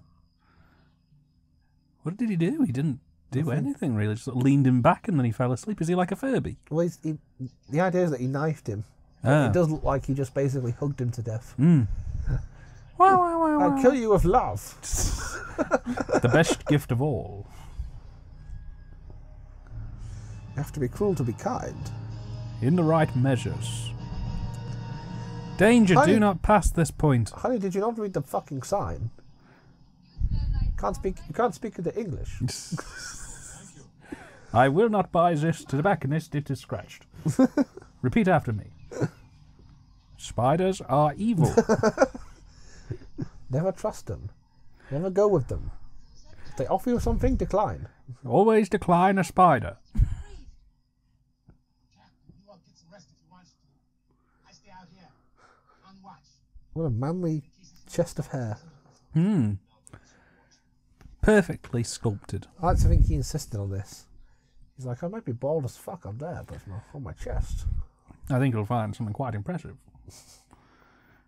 A man's man. I think we've done this commentary 2/3 Sean Connery. Did you know I can't die? It's impossible. I am immortal. I've outlived Christopher Lee. I will be here forever. I will be here forever, and spiders will be extinct. It'll just be me. It's been me and cockroaches. And the man spider, of course. Though his time will come. Funny story. Cool. After she tells the story about nearly getting raped. Oh, yeah! And he's Cool, just like... cool story, bro. Anyway, let me tell you about my conquest. Jiggly lady. Let me tell you about the time I bonked someone. It was great. Switzerland it was. I've technically got a girlfriend back in London, you know. Technically. But that's just between me and her. Philippines, Bali, Hawaii, just about anywhere there were shells. I suppose you went to school somewhere. I didn't need to. We had an encyclopedia. You're on Wikipedia. I was 8. She re- You don't need schooling up Wikipedia. See, the problem is she didn't go to school because they had an encyclopedia, but she never learned to read. So She says something like, we didn't need school, we had the internet. Like, you know the Holocaust? Yeah, never happened. never. Climate change? Totally not happening. Then she says totally not happening. She just lets off an aerosol. Whole. Just maintains eye contact, smiles.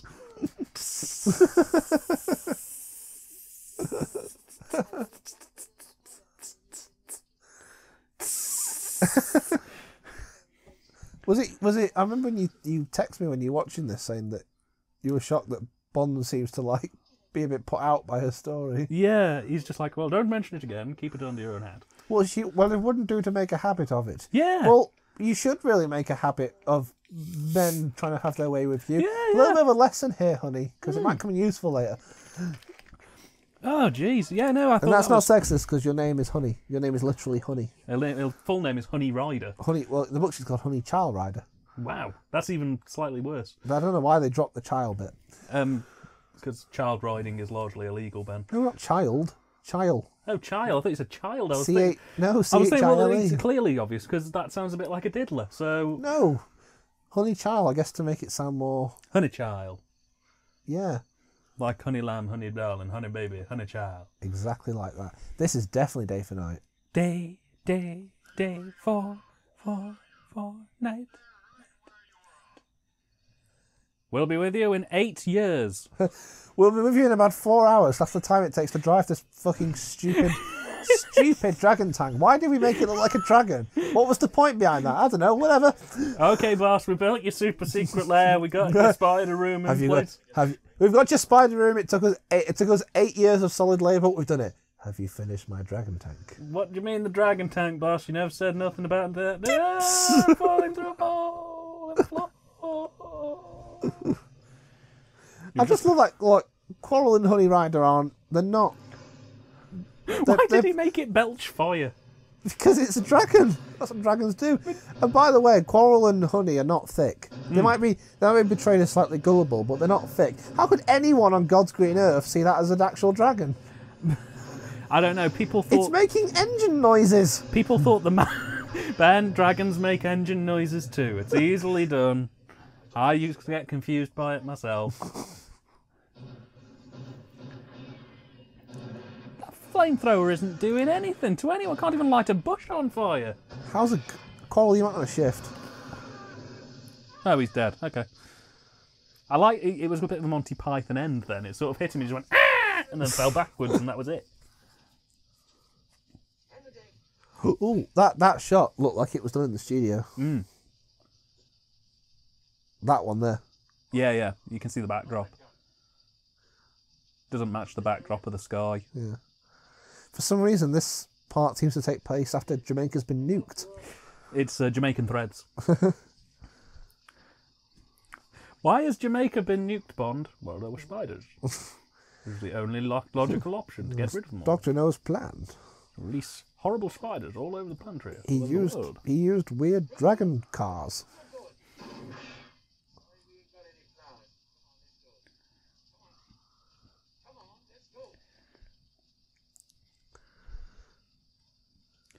And we'll get some trousers for your lady.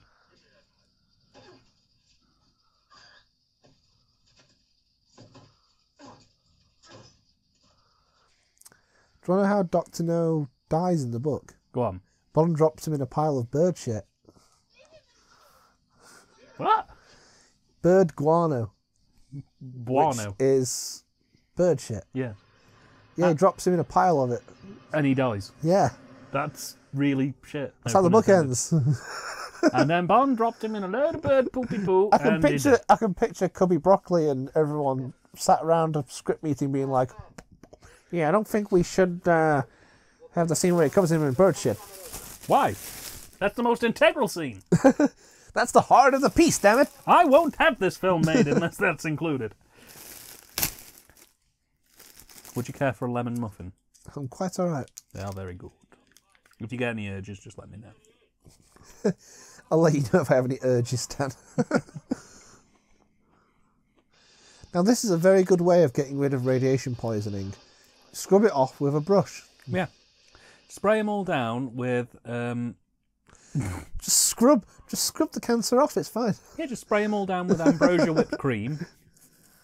Dr. No, so selfish. He's figured out the cure to cancer. Oh, you've got a spider detector too. Don't worry, you'll find no spiders on me. I'm not so sure about her though. That's why you're all wearing those suits, right?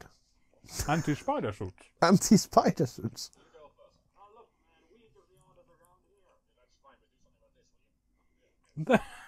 We give the orders around here. Yep, that's very good. But could you do this for me now? Colonialism at its finest. I'm white and English. I'm the one who gives the orders. It automatically makes me better than you. I just said I'm English when I'm clearly Scottish. Scotland is as good as England, but it's only second place, unfortunately. It looks quite pleasant. How come his hair isn't coming off? Because he's Bond. He doesn't lose hair ever. You think it'd come off if it's a toupee? It looks fairly pleasant. Oh, and you can also see, if you look at Honey Rider there, you can see the body thing she's wearing. The bodysuit thing that snatches the skin So tone. to make sure we don't get a nip slip. Oh.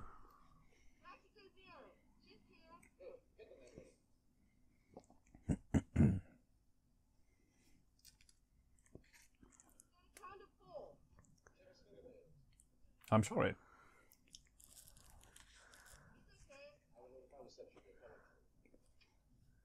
I guess I'm just a bit radioactive.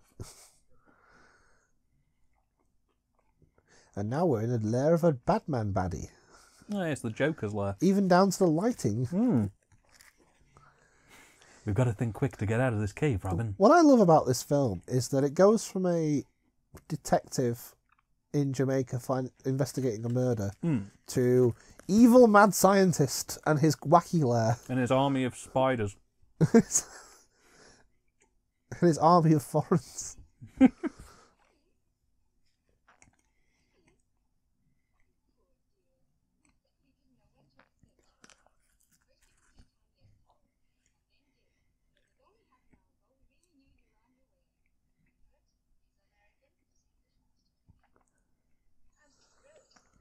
See, they're not completely inhospitable. We've just cured you of cancer, but now we're going to give you some fags to give you more cancer. Can I have a cigarette? Oh, we don't have these here. Animals. You savages. That's why I always smoke Marlboros. Shall I say you'll be there? Splendid. I know he'll be pleased. Here we are. Your room, Mr. Bond. It's one of those classic villain lairs where it's like, it looks extremely comfortable and nice. I'd quite like to live there. I wouldn't mind being held hostage. Yeah. I'm sorry, they've got asbestos grating there for the doors, so probably want to give them a rain check. But that is literally the same material they put on top of garages to sort of keep the rain off. Yeah, but Dr. No is planning on killing them soon, so I'm sure he's not that bothered. Boss, we ran out of money after building your giant spider house and your garage full of dragon cars. What do you want us to do with all of the walls? Take some of the crap off the side of the garage and use it as a door. Okay, boss, but that stuff's covered in asbestos. You're probably gonna die if you keep it there. I'm the baddie. Do I look like I give two fucks, mate? Well, I'm just considering, boss, that if you do that, well, fine. How could this happen 3 times?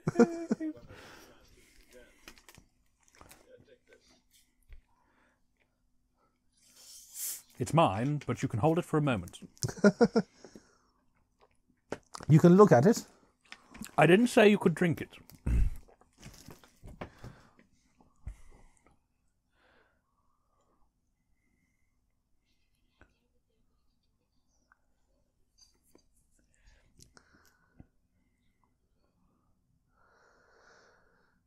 Now, if I know one thing about baddies, it's that it's some kind of spider mining operation. I think he's mining spiders for world domination. At the rate he's going, he'll have the entire planet covered in the crawlies by the end of the month. I'm here to stop him. MI6 Spider Division. MI Spider. It's not easy, is it? What's happening? Did he drug the coffee? No, it's just really, really bad. Bond is such a refined gentleman. If the coffee's not up to his standard, he writhes around. No! It's Kenko! Instant! He's such a snob. I've never understood this bit. Dr. No wanders in. He kind of pulls Bond's bed sheets. It's kind of hot. Then he walks away. Oh, look at him. He's so adorable.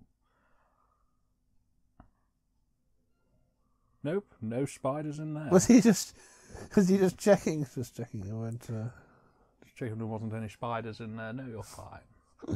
You're fine. How you doing? I just want to know I'm thinking about you. Ruffles the hair.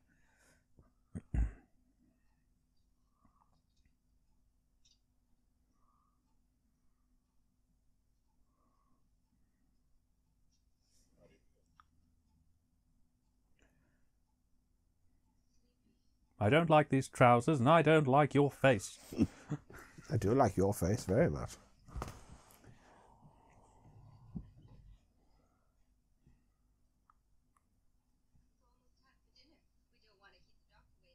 Yes, we do.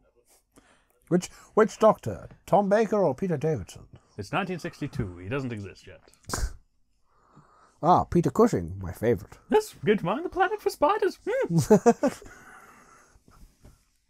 Well, my dear boy. No, honey, you stupid bitch. Peter Cushing isn't canon. But he is my favourite. He's nobody's favourite.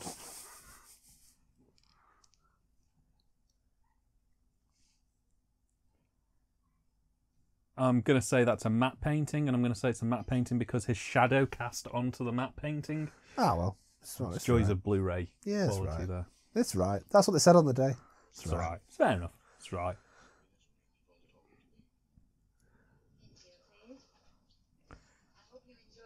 I'm going to hate every minute of it. I won't stand for it. That'll be right. Brad, Janet, Dr. Scott. Be right. Just be right. I'm getting real Barbarella vibes off her at the minute. Yeah, I see where you're coming from. Kind of got Jane Fonda's big bouffanty hair. Oh, yeah.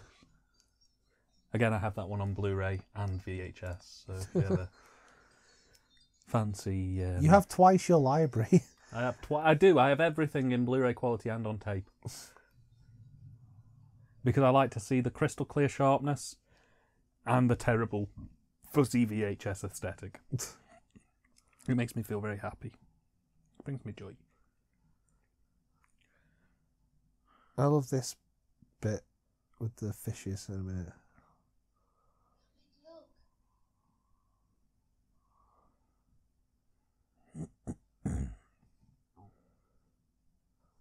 Wow, there must be at least 3 fish in there. Artificial light. We could be hundreds of feet beneath the sea here. No, it's just live feed. The camera's outside. Ah, the baddie. Oh dear. They had to throw in a line. This is interesting. You know, they couldn't get that blue screen effect, that front projection effect, to make the fish actually look realistically sized. Yeah. So they throw in a line in a minute about how he's got like magnifying glass windows. Could they not just have filmed the tank a bit further away? They probably had the money to. You know what the budget for this film was? Go on. £1 million. Wow. Exactly. Jeez. That wouldn't cover the fucking catering on the modern newer Bond films. No. That wouldn't cover Daniel Craig's tea. No. But that being said, it's all First utterance of that. beautiful. That being said, though, if you and me as filmmakers got given £1 million and were told make a film, Yeah. we'd make a pretty bloody good film. But you've also, wow, you're very modest. We'd make a great film. Yeah, it'd be great. What I'm saying, though, is relative budgets. If we were given £1 million, we could probably turn out something reasonable. Here's a joke that hasn't aged well. So that's the Duke of Goya painting, which was stolen at the time the film came out. Ah. It was like a very famous thing where someone had nicked it from like the National Gallery. So that's why Sean Connery, when he walks past it, he's like, "Ooh." But Dr. No couldn't have lifted it. He's got concrete hands. It He'd literally have gone to the painting, gone to close his hands on it, and just... It begs the question why he stole what stealing a painting has to do with his plan to knock down some rockets. It's because I'm evil. Yeah, Dr. No's plan's basically a bit crap. He just wants to knock down some rockets. I don't see a problem with him doing that, to be honest. It's not exactly... By the time we get to Moonraker, we've got Space Hitler trying to gas the world. I mean...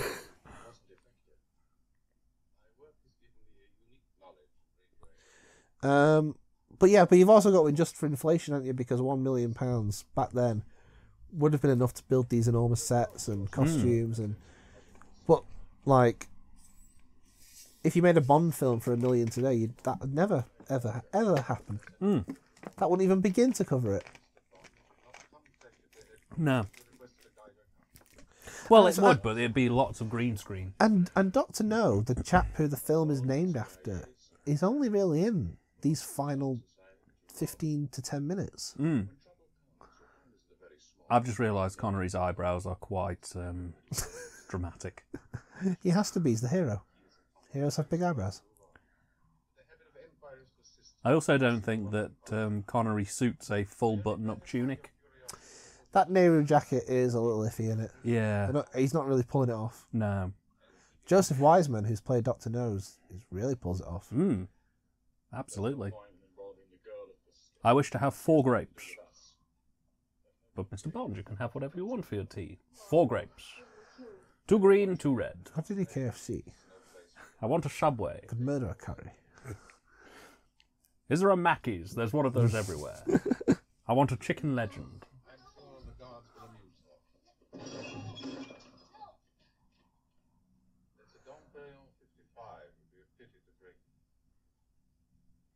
Well, now it would be. Back then it would have probably been okay.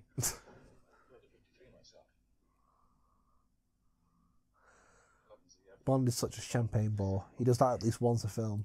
Dom Perignon 52, the finest of the... Whatever, just get it fucking down. Drink it! Us!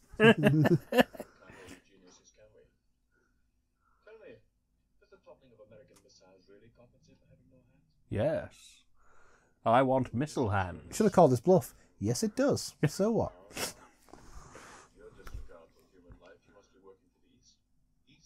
Because everyone in the East is evil. Remember They're that, the baddies, kids. East is East. Don't trust Stalin. Oh no, he's dead. Don't trust New Stalin. Khrushchev. The pig is in the poke. This is a no smoking lair. Please stop it out. Not on my hand. I'm sure the West would welcome a scientist of your caliber. The Americans are fools. I offered my services, they refused. So did the East. Now they can both pay for their mistake. Yeah, the West didn't like me, the East didn't like me. It's just me and my giant hands. In the book, I think he's overtly working for the Russians or the Chinese. But I guess for the films, they wanted to make him a little more apolitical. Yeah. Which was a good call. Yeah. Certainly stops it from aging. That's why they introduce, in this conversation, Spectre, who will crop up again in the films. Usually in the Sean Connery films. In fact, the only Sean Connery film where they're not the baddies is Goldfinger. Oh.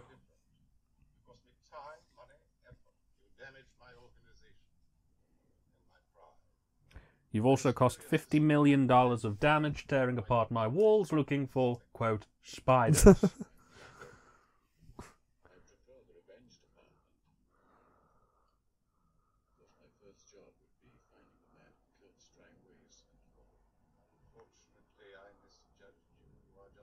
Those candlesticks are massive.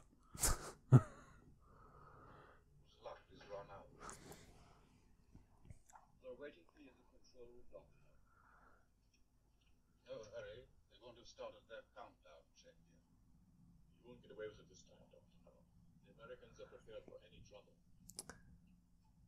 That's a very comic strip B-movie line. You won't get away with it this time, Dr. No.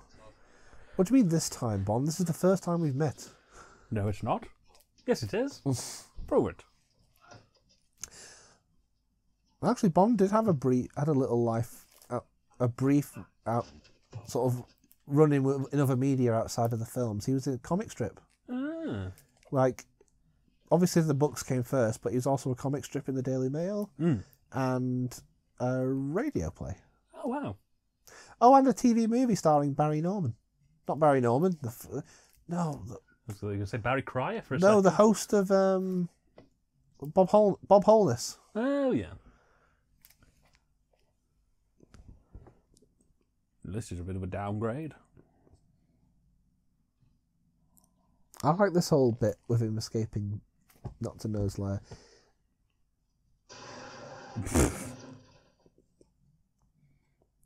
Well, should have really thought about You it. should have shouldn't checked it, really.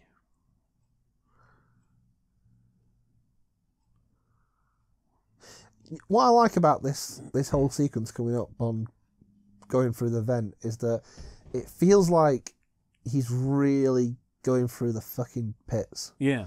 Like later films, Bond nothing really seems to faze him too much. He's Mr. fucking cool.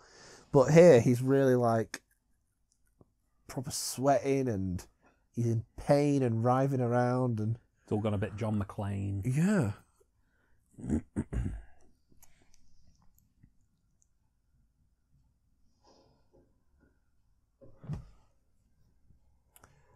And why Dr. No needs such enormous fence, who knows?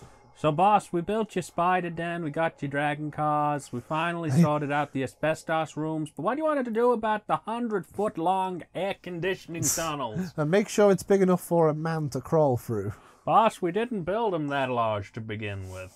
They're only about big enough for some cats. Who built his lair? Danny DeVito. You've disappointed me. No. Crotch shot. I can see his gold member. Ooh, synth music.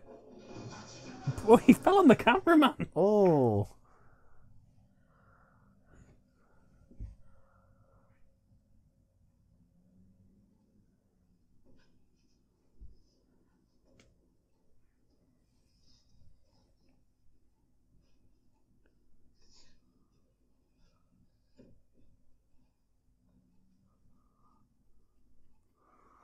Oh, it's a bit hot. It's not the end of the world.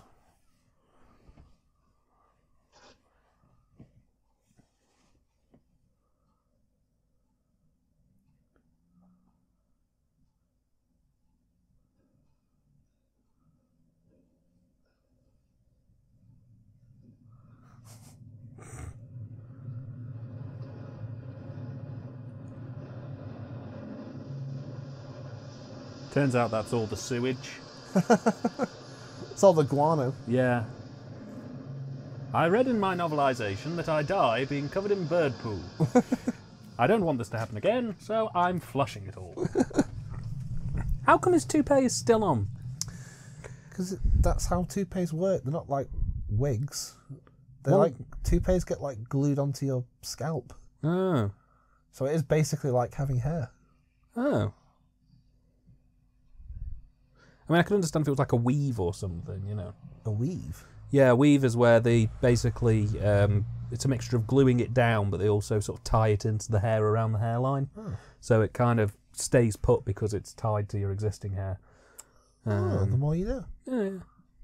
I'll have that advice will come in useful later on in life when I lose my luxurious hair. I'm on the train further than you, my friend. But if you ever want to donate your locks, you know. I'll donate them to Sean Connery. Fantastic. We should all do it and give him a multicoloured toupee. Joseph and his amazing technical head. It was red and yellow and green and brown and scarlet and... Oh, he does look a bit dishevelled, doesn't he? That's what I mean. Like he's a proper like bloody sweaty action hero in that bit, as opposed to just Mr. Let's just press this button and blow the baddie's lair up. He isn't taking on anybody. Apart from this guy. Love hug. Ah, friends. Kill them with kindness. That's what I say. It's the 60s. It's all about saving the world with love. Don't mind me, just bog standard radioactive man, wandering around being not radioactive. Don't worry about me, just minding my business. Good morning, Miss Moneypenny. Damn it, I've ruined it. I know this is a really awful thing to say, but I'm looking at it judging from the standards of the time. Do you think that they'd think he wouldn't be weird because he clearly doesn't have the eyes of an Asian man? Yeah. Somebody'd be able to sort of tell straight away. Yeah. But for the sake of this film, we will overlook that. What was the original aspect ratio of this? I don't know. Because it doesn't quite fit the full screen border. They go a bit all over the shop. They get into Thunderball's the first one that's shot in widescreen. Ah. Because I know quite a few films from this time were shot almost in 4:3, like Yeah. sort of 14:9 type.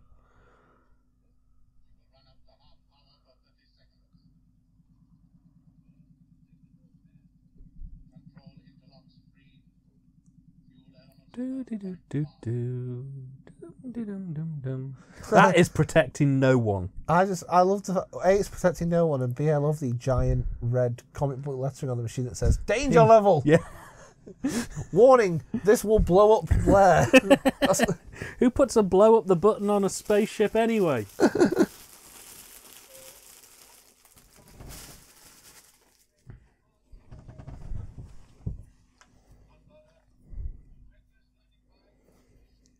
Radiation standing by. Machine that goes ping standing by. Spider cannons standing by. Shit. The centerpiece of the Resistance. That is just a plastic bin.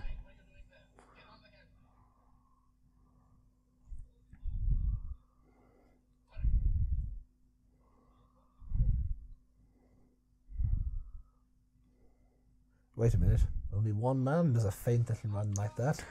Bond! Batman! Release the bat signal.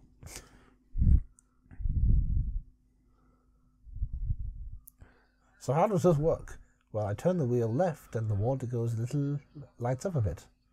And then Yes. turn it right. I turn right and it doesn't. Oh, that seems relatively simple.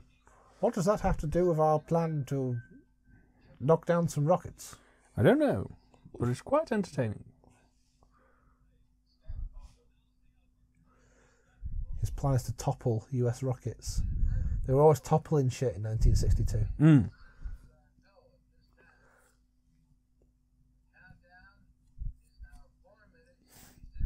Toppling was all the rage. It was the new hotness. All I have to do is get that red label up to the danger level.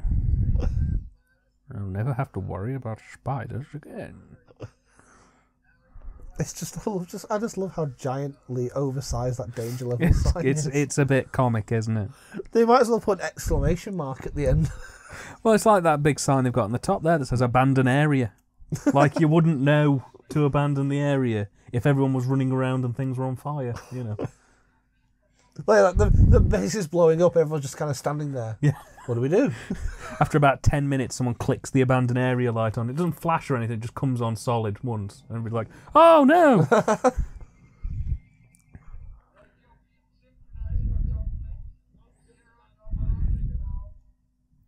My favourite bit was when they knocked over the missile. So what was his plan then? Was it just to... How was he going to topple him? Was he just sending some JCBs to the site or something? He's sending a radio signal that will interfere with Cape Canaveral. It's going to knock down the US rockets. That somehow is going to give him something. Oh. Oh no, you've knocked down our rockets. I guess we'll just Sit them back up again. put them back on again. As evil world domination plans go, it wasn't the best, but hey, it was the first one. Cut him some slack. Well, this wasn't the first one, though, was it? It was like the 6th one, wasn't it? In the films, it was the first one. Yeah, but he still died in the 6th one.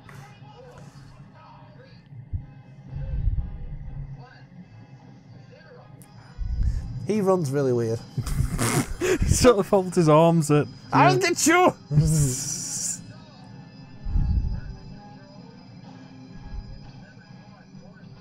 I'm fighting you with my metal hands. Does it specifically say what material his hands are made from? Was superhuman-ium. Superhumanium. Spiders. Well, in the books, he had claws. Oh. Like, he had hooks and things. But maybe they thought that would be a bit too weird. Now make him look like a pirate. Scary pirate. We don't want Bond finding a scary pirate. Not in his first film, anyway. No, No. My beautiful hands.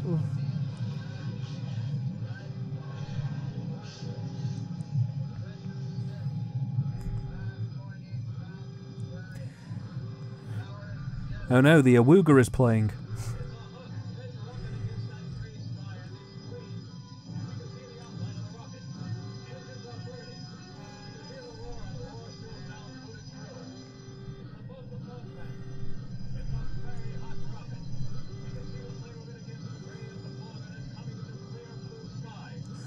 This rocket is going straight to the Russians. Straight to Moscow. This is how Rocket Attack USA ends, doesn't it? That monitor is just showing the film Rocket Attack USA. Yeah. Dr. No's a big fan.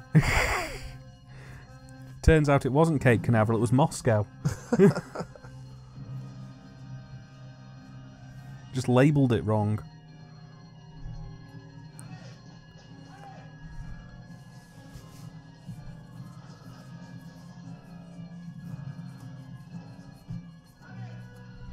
Darling?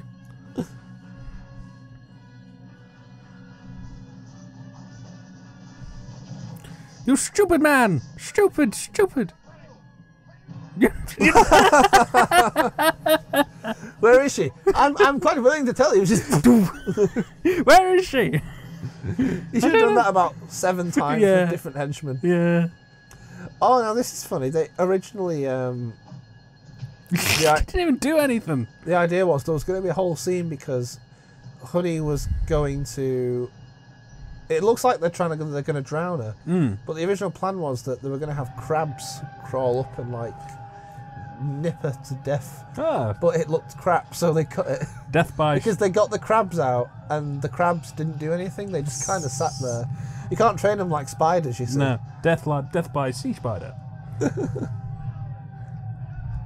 You can't train them like spiders to like crawl up people. And be vicious. Yeah. So at the end, she's just kind of limply sort of just there. If you notice, her trousers have gone.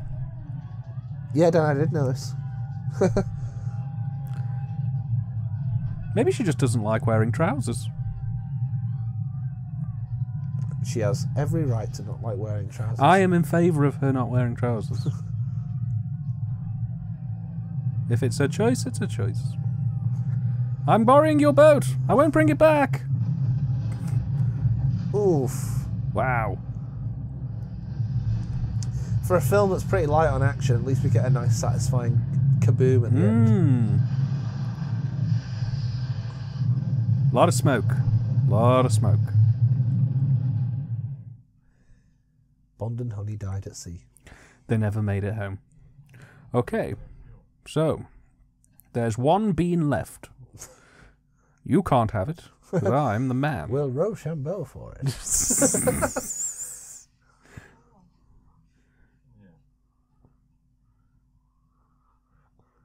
Well, I guess this is happening now. Okay. That's what I mean. I always like the thing with Bond and women is that it's always just assumed that they have sex with him. Like Bond is like, well, and they're like, oh, okay, you're Bond. So I guess that's what happens, right? There's actually an alternate ending of this where he sits up and she's not there, and he's eaten her. Quite sure you don't. Well, now that you're here, you'd better give us a tow. How is your line? It's just a skeleton. Yeah, it's been picked clean.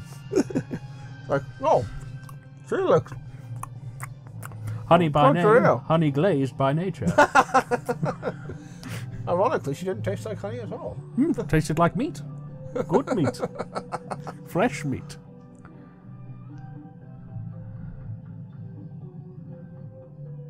Cool, that Bond, eh? Cool. That is such a lad. How he's going to doom us to death by leaving the rope off. Oh no. What was the point of that? Fades to black. James Bond died at sea, November 6th, 1962. Because now Felix has to turn around, put the rope back on. It's just a hassle. Tell him to behave. Talking of Bond. Something very 50s about this ending. Yeah. Music. But then we cut straight back to the Bond theme. And they get another go out of it. I quite like that. You've got this very 50 sort of ending cue, and then we go straight back in with the Bond theme. Nice. Pristine digital restoration by Lowry Digital Images. And when you're watching a Bond film and that comes up, that's how you know the film is over. That's a bit rich, isn't it? Pristine restoration. Well, it was pretty pristine. It was very good. Pristine is implying there was maybe no it's fault. just your TV's not calibrated right. I have watched the remaster of Bloody New Year. I know what pristine... I think you'll find it was better than the job that was done on that piece of shit. It was pretty good. Yeah. So, that was the film Dr. No. And I quite enjoyed it. Yeah. I thought it was good. A good start. It's pretty cool how so much of the series is already established from the first go. Like, I kind of mentioned this before. It's like a lot of the tropes are there. You've got Bond in a casino being Mr. Cool. You've got him going to meet M. M gives him his mission. Goes to a local exotic place. Meets his ally. Gets in some scrapes. Has sex with a bad girl. Has sex with a good girl who becomes his ally. Meets the villain. Villain, of course, does the villain thing of like, well, I'm about to kill you, so I might as well tell you all the details of my evil plan. Look at my hands. Look at my weird metal hands. While I serve you dinner as well. Yes. No, we don't have Italian food. Bond gets captured. Yep. Bond escapes. Fights baddie. Baddie blows up. Bond bonks girl. The end. So that kind of formula is pretty much established from day one. So Straight the way across. But for such a film that's actually weirdly reserved compared to later films, like it's pretty light on action compared to... By the time we get to Goldfinger, the Bond will be in full-blown cartoon mode. Yeah. And things will just get even more outlandish and over the top as they keep trying to top themselves. But Dr. No is a really like nice subdued affair. It's nice to see Bond actually being a spy and being a bit of a detective as opposed to just being Mr. Action Man going everywhere everyone in the world knows he is. Seriously, it gets so stupid. Again, Man on the Golden Gun. Everyone in that film knows who he is. He walks into like a hotel, it's like, Mr. Bond, your usual suite. We've prepared it all. You will find the prostitutes in the wardrobe. I know it's like a standard joke for people to make this, but it is true. It is funny how Bond is just this meant to be a spy, but yet he's like everyone on every hotel staff member in every country recognises him. It's a bit like Torchwood. Yeah, Who orders pizza under Torchwood? Yeah, it's but no, it's good. I really like Doctor No. I watch it quite often, actually. I find myself going back to it a lot, which is a bit weird. But considering it's the first lady with a gun. Pardon? A naked lady. I'm sorry, the DVD menu's just popped back up. Yeah, it's a naked lady. But all the menus look like this, so you'll be seeing her a lot. Okay, as long as those women were in the nip. But yeah, until we get to Skyfall, Inspector. But yeah, I mean, even though it's a little light on action, even though some of the effects are a bit dodgy, which, to be fair, you can't. This film's 50 years old. Well, You can't really. 50 years old. That's what I'm saying. It's at least 50 years old. I think we can forgive some of the effects being a bit ropey. And considering, it still looks and feels great, and it's all pretty much held together by Connery. His performance, his charisma, the way he just effortlessly delivers each line with that sense of, you know, it's like, you're the baddie, I'm the Charisma. goodie. That's what's happening. I'm going to kill you. That's what's happening. Get over it. It works. Get over it. You lost. Yabu sucks to you. Yeah. Hey, nanny, nanny. So I would give this film, what are we marking it out of 10? It's out of 10. I would give this film 8 spiders out of 10. Wow, that is a pretty high spider rating. Yeah. I'd probably say it's slightly less for me, but only slightly. I enjoyed Connery, thought he was good. I enjoyed the location work, some really nice direction, some really beautiful visuals. Yeah, Jamaica just looks great. It really, does. this film really is a good advert for Jamaica. Oh, And then absolutely. you go to Jamaica and it's nothing like that. Oh, At least according to my grandparents who went there a few years ago for a wedding, oh. and they said it was really rainy and horrible, and they were just stuck inside all day. Oh. Well, yeah, I mean, some of the, like you say, for the age of the film, the effects do hold up. There's a nice sense of charisma in the acting across all the cast members. Everybody kind of oozes their character, if you know what I mean. Everyone's really great. There isn't really a bad performance. The only dodgy performance is probably from the driver bloke who Bond fights at the start, the one who kills himself with the cig. Absolutely. I mean, the only negatives really I can pull away from it is that a couple of the effects, a couple of little of the effects are a teeny bit ropey. Yeah, but that, But like I that's said, by that's the by, really. As you say. And there are just some moments in the script of this that have not aged well. I think it's fair to say. which again is something that you're going to be experiencing quite a lot of. Doctor No is not the most egregious example of that. There are times that are going to come off a little worse. I mean, in context, it's understandable that they were there, but from a modern perspective, Yeah. you know. So I think, all being in, I did enjoy it. I thought it was a fun-filled, jam-packed adventure. I think I'd give it a pretty solid 7 spiders out of 10. Well, any film that gets condemned by the Vatican upon its release is pretty all right by me. I think it is. I'm going to let you close this one out if you want, because There's it's there's an oft-told anecdote about Ian Fleming when he was invited to the premiere of this film, and the anecdote goes that he sat through it and then he went to a bar somewhere in Soho with his friend, having not said a word about the film, and he sat down and he ordered a whiskey and he drank it and he just said the words, "Dreadful, simply dreadful." Now, that is an anecdote which there's no sort of basis for it. There's no evidence that it actually occurred. I don't know if I personally believe it, because Ian Fleming liked the book. He liked the films enough to give, in his book that he wrote after this on Her Majesty's Secret Service, he made Bond have Scottish ancestry. And he also name-checked Ursula Andress. There's a bit in the book where Bond sees a film with Ursula Andress on the poster. Yeah. And so I don't think he disliked. He obviously liked it enough to give it a little shout out in the book, and he also attended.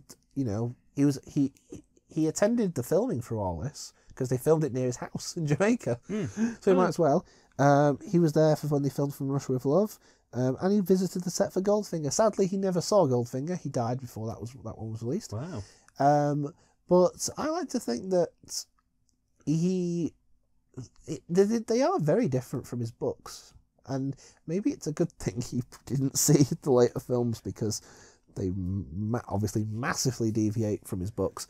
But I like to think that Fleming, you know, there's enough evidence to suggest that he did like the films quite a bit, and I think he knew they were in safe hands, and I think that it's clearly like the start of something. You know, like, it's hard to imagine this. Imagine an alternate universe where this was like just a film on its own. You know what I mean? Like, this wasn't the kickstart to a big franchise. Just a one-off. It was just some 60s spy thriller about Sean Connery, and, you know, he stops a baddie from toppling US rockets. It'd just be weird to think about, you know. Oh, yeah. No, I agree. I think that the world would be a very different place without the history of these films. Yeah. In the way that they are. So, yeah, that was Doctor No. And, like I say, I'm going to let Ben close this one out. I just did.